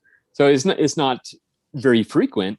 So, we have a lot of catching up to do and that sort of thing. So we just cover a lot of topics. Yeah, definitely. We do have Five Wand Hall in the comments on YouTube. He wanted to talk a little bit about his typewriter. He says it's a 1940 Underwood Deluxe Leader. From research, I've seen that it's neither deluxe nor a leader, and I found out why. And I assume he's typing right now why it's neither deluxe nor a leader. That doesn't sound good, though. It's kind of a stripped down Underwood, but is it? Nice looking though. Again, if it's in good condition, the Underwood portables are actually pretty good typers until they just get worn out, and they're easy to wear out. Yeah. So I assume he's still typing, but as of yet, that's how the story ends. Mm-hmm. Yeah, I have to admit that I have 3 Underwoods in my collection. This one back here, my Underwood 3-bank, which is a great machine, and then an Underwood number 5 from 1920 that is also a great machine. And every other Underwood I've had in my collection has gone away. Just because, for one thing, they're hard to work on. It's difficult to get in there and work on anything. Even just doing the motion and on feed requires special tools. Oh boy. And so, it's kind of like Remingtons. I love Remingtons, but I just can't stand that spool system, so I just don't keep them. Okay, so he says it is pretty, but there's no right margin, no bell, no tab, no scale.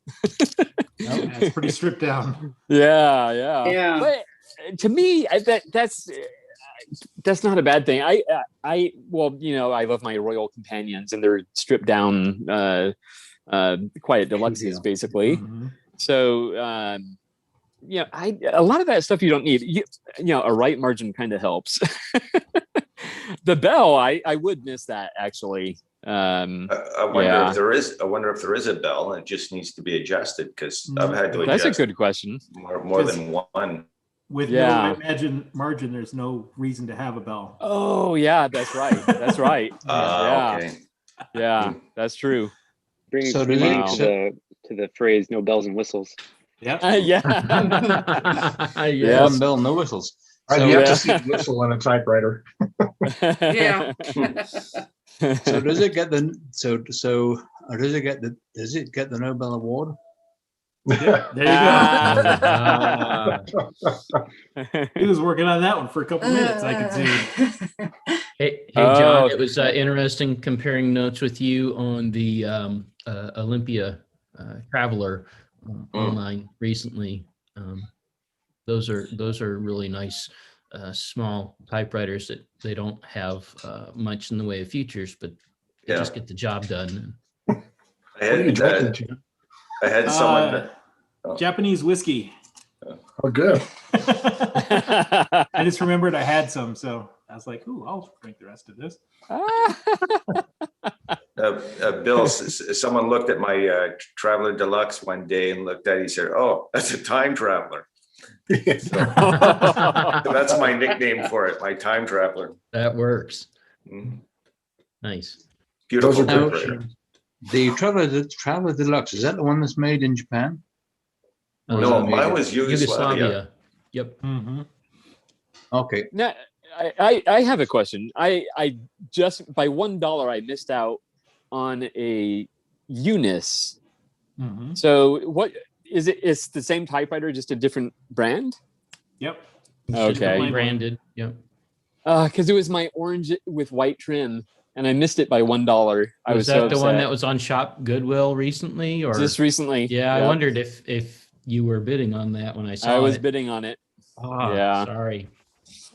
There's Indro. Uh, There he is. He was playing He's with his back. dog. Indro, how goes things with your Oh, he web disappeared. setup? Oh, He'll come back. Yep. There he is. What was your question, Bill? I was just curious how things are coming along with your web efforts. Yep. Yeah, I imagine Ah. you're busier now than ever since you started the new job. Mhm. Yeah, it's the same. I have to fix some minor things on the website. It's up and it's running. I have some difficulties to upload in a size the photographs that you make from the letters that you write. So, but I during the week I have zero time. Yeah. Zero time, and it's I made it in WordPress, WordPress was new for me, but it was fairly simple. But Mhm. just had to figure out how it worked. Yeah. Yeah, the difficulty in WordPress is when you really want to do a hardcore customization of the look of the website. That can get tricky, especially depending on the theme. Mhm. Some themes have it so that they're virtually impossible to customize, and then others it's like super easy. It's like just a setting in there that you have to change, and it varies wildly. Yeah, I've made some changes to different themes, but I ended up going back to the first one, which I thought was most suitable. But all right, we'll see. It will take another couple of weeks if I've gained enough energy during the evening to do some other stuff than sleeping on the couch. Oh, all right. I'm looking forward to it.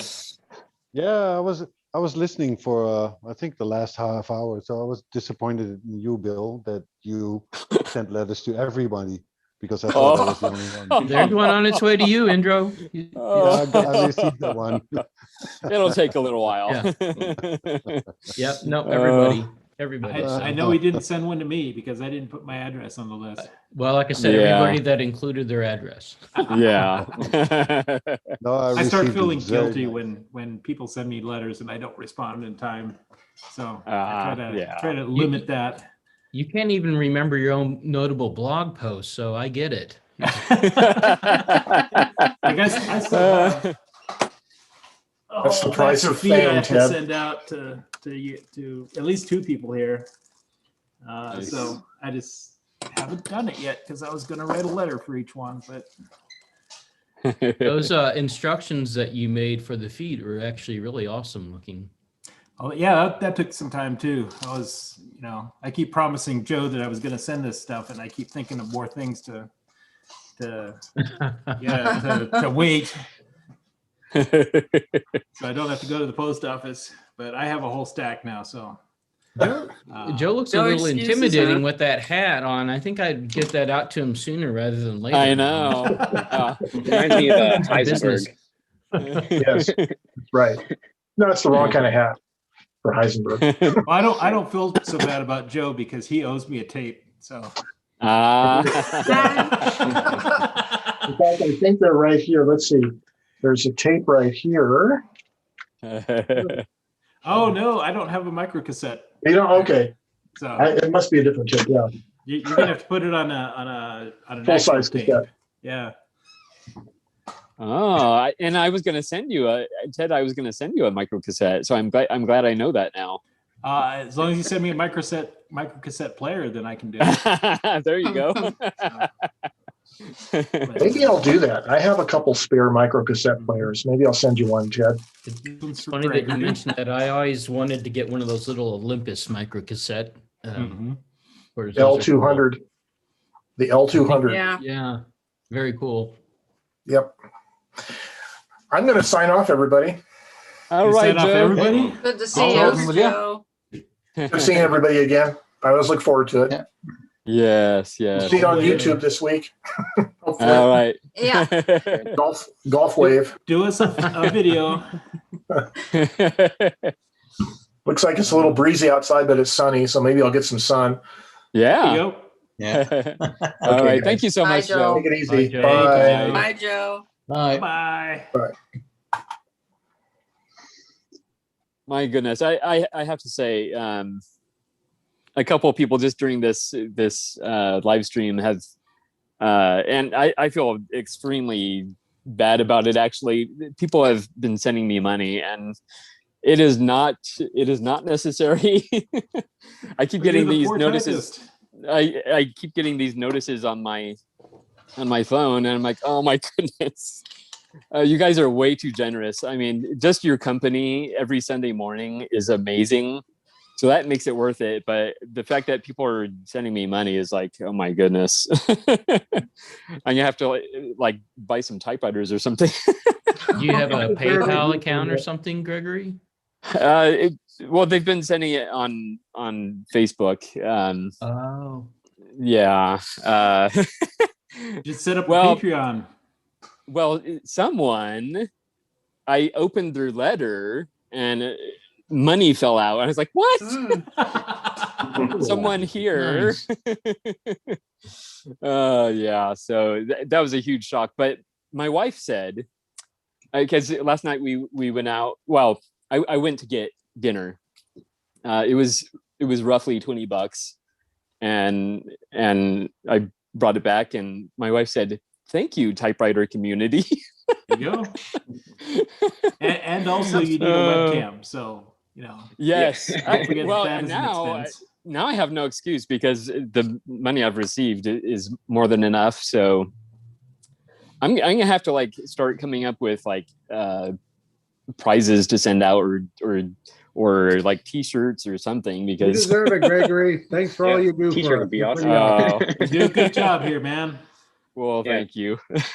You know what, Gregory, if it wasn't for you, actually, I don't know that I would have started my blog, Typecasting.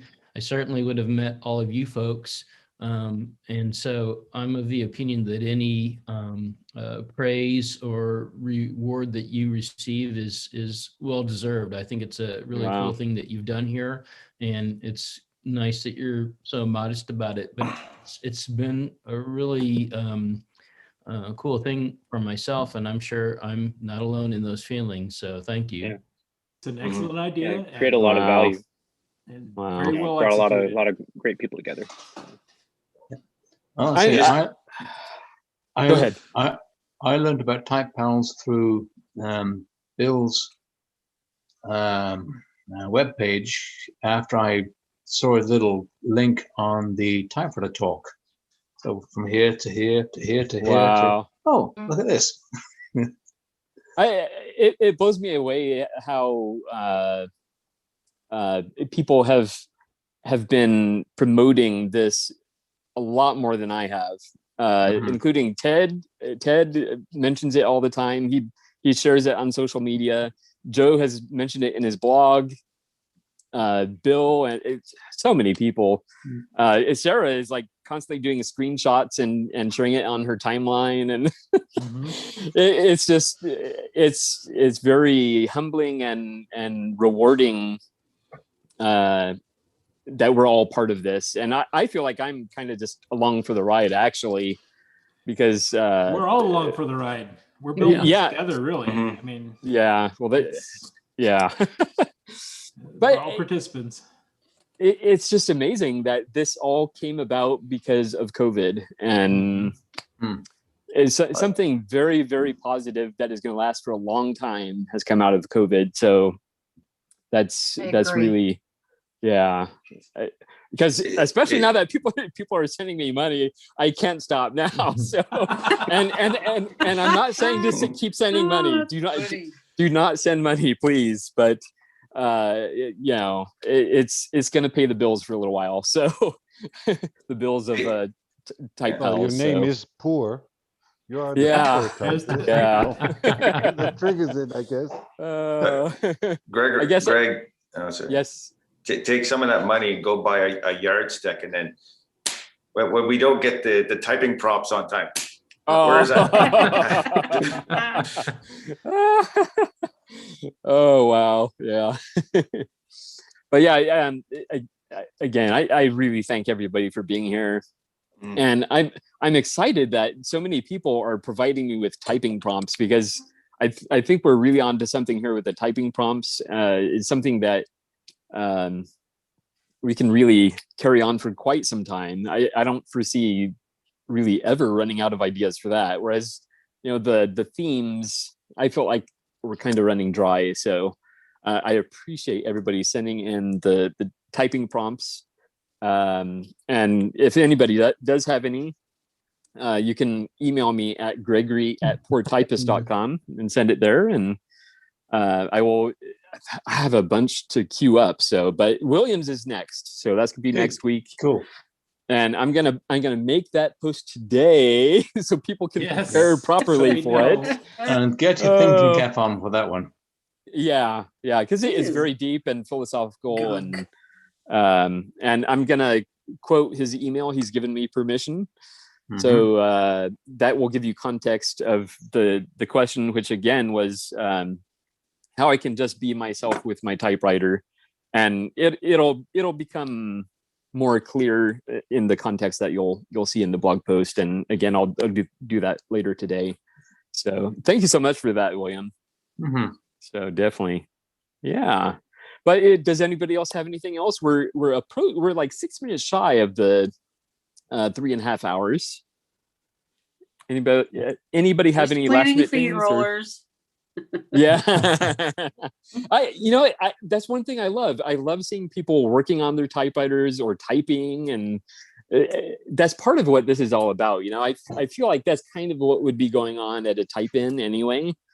So even though I've never been to one, well, I guess technically I have with our local typewriter club. So oh, nice. I love that. I love that. Well, Eldorado. Yeah, that's a machine. That's very high on my wish list, but those go for a pretty penny. Which actually. The Royal Eldorado. I didn't see it. Did he show it? Yeah. He's showing it right now. Oh, okay. I'm not seeing it. Oh, you might have to scroll. Put me on main screen just for a minute. I think you can do that, can't you? Oh, okay. I see. Will this work? I see it now. No. Yeah. There we go. Oh, there we go. Sorry about that. Okay. Yeah. Even those little typewriters can get heavy. Yeah, that looks good. Very nice. That's very high on my wish list. Yeah. I have a Royal Dart that looks kind of like that. Yep. Same basic machine, just different colors. Made in Holland. Wow. Ted, if you want to sell any of those, Ted said he has 3 of them, but if you want to sell any of those, let me know. My cats? Oh, you're talking about cats? I thought you were talking about... No, I don't want any more cats. You want one of my cats? Oh, I thought you were talking about that. That'd be a risky mailing proposition. Okay, you can take me off main screen now. I'll give you $5 for that one. Oh, no. Oh. I like this one. She's number 6, even though she was number 3. If you are into Battlestar Galactica, you'll get that joke. So I haven't seen that in many, many years. I didn't hear the joke. So our cats' names are number 6, Leoben, and Boomer. So okay, we've got all the because cats are robots. So okay. So had to name them after robots. That reminds me of Blade Runner, or Do Androids Dream of Electric Sheep? Because I do prefer the book over the movie, but the movie's very good. But so weird. Pretty much, pretty much all the animals in there are robots because they're basically extinct. So, yeah, very what, did dystopian. He have a turtle in the book? I think so. Yeah. The thing I that got about a third of the way through that book, and I was like, this is boring. Oh, well, see, Philip K. Dick was on some hardcore drugs. He was actually known for stealing prescription medicines from his grandparents, I believe. Mm-hmm. And so a lot, if not most of his writing it was on drugs. So they're pretty very far out William there. S. Burroughs-ish. Yeah. So one thing they have in the book that they didn't have in the movie, and it kind of makes sense they didn't have it in the movie. There's something called kipple, Mm-hmm. which is basically like trash, and the kipple breeds, so there's like more and more trash. Oh man, yeah, I don't think that would translate too well to a movie. So No, I think they're just fine with the two movies, and yeah, I still need to hopefully see the most recent one. Oh, it's good. It's really good. Is it? Okay. Hopefully they don't ever try to turn what is it, Ubik or Ubik into a movie, because that would just be weird. You know, I have that one. I think I have most of his books, but I haven't read that one. Yeah. He's hard to translate into yeah. Like he's a weird one. Yes. Anyway, I think we've run our course, I believe. It's been fun. But thank you so much, everybody, for being here. It's always a pleasure. I look forward to this every week. And I love my new background, even though things disappear in it, including myself. One set of feed rollers put back. Yay! There we go. Got the Oh, man. itty bitty ones still to go. Mm-hmm. Wow. Oh, okay. Excellent. Good job, Diane. Yeah. Yeah, it'd be nice to get my Smith Premier 10, which for those of you who may not know, it actually is a visible machine as opposed to an upstrike. Blind. So it's still a double Into the keyboard, 20th but century. it's the only visible one that they made before they, went to the normal keyboard, the single keyboard. Mm-hmm. Wow. So it's a double this- keyboard visible? Yes. Okay. The old DKV. Well, 1 foot What? into the 20th century. What, Ted? Oh, I just said 1 foot into the 20th century. Oh. Yeah. Well, yeah, that one's from about 1910. Yeah. Okay. All right. Well, thank you again, everybody. This has been wonderful. Thank you for hosting. You're welcome. Absolutely. You're welcome. Yeah, thank you, Greg. All right. So we will see you next week for William's typing prompt. I will post that later today, I promise. Great. And we'll get that out and have some deep thoughts about it. So And yeah. Also, don't forget to post this. Yes, I will. I'm going to do that right Facebook now because Yeah. usually after this, I take a nap, Mm-hmm. Oh. and then my day just goes down from there. So You gotta work. I know. As long as you're still having fun, Gregory, I that's am. the main Yeah. thing. I am. Okay. Yeah, definitely. Lots of fun. Okay. Yeah. You guys are awesome. So thank you so much, and we'll see you next week. Take care then. All right. See everybody. April Bye. 12 live. Bye, everybody. Bye. Bye. Bye. Bye.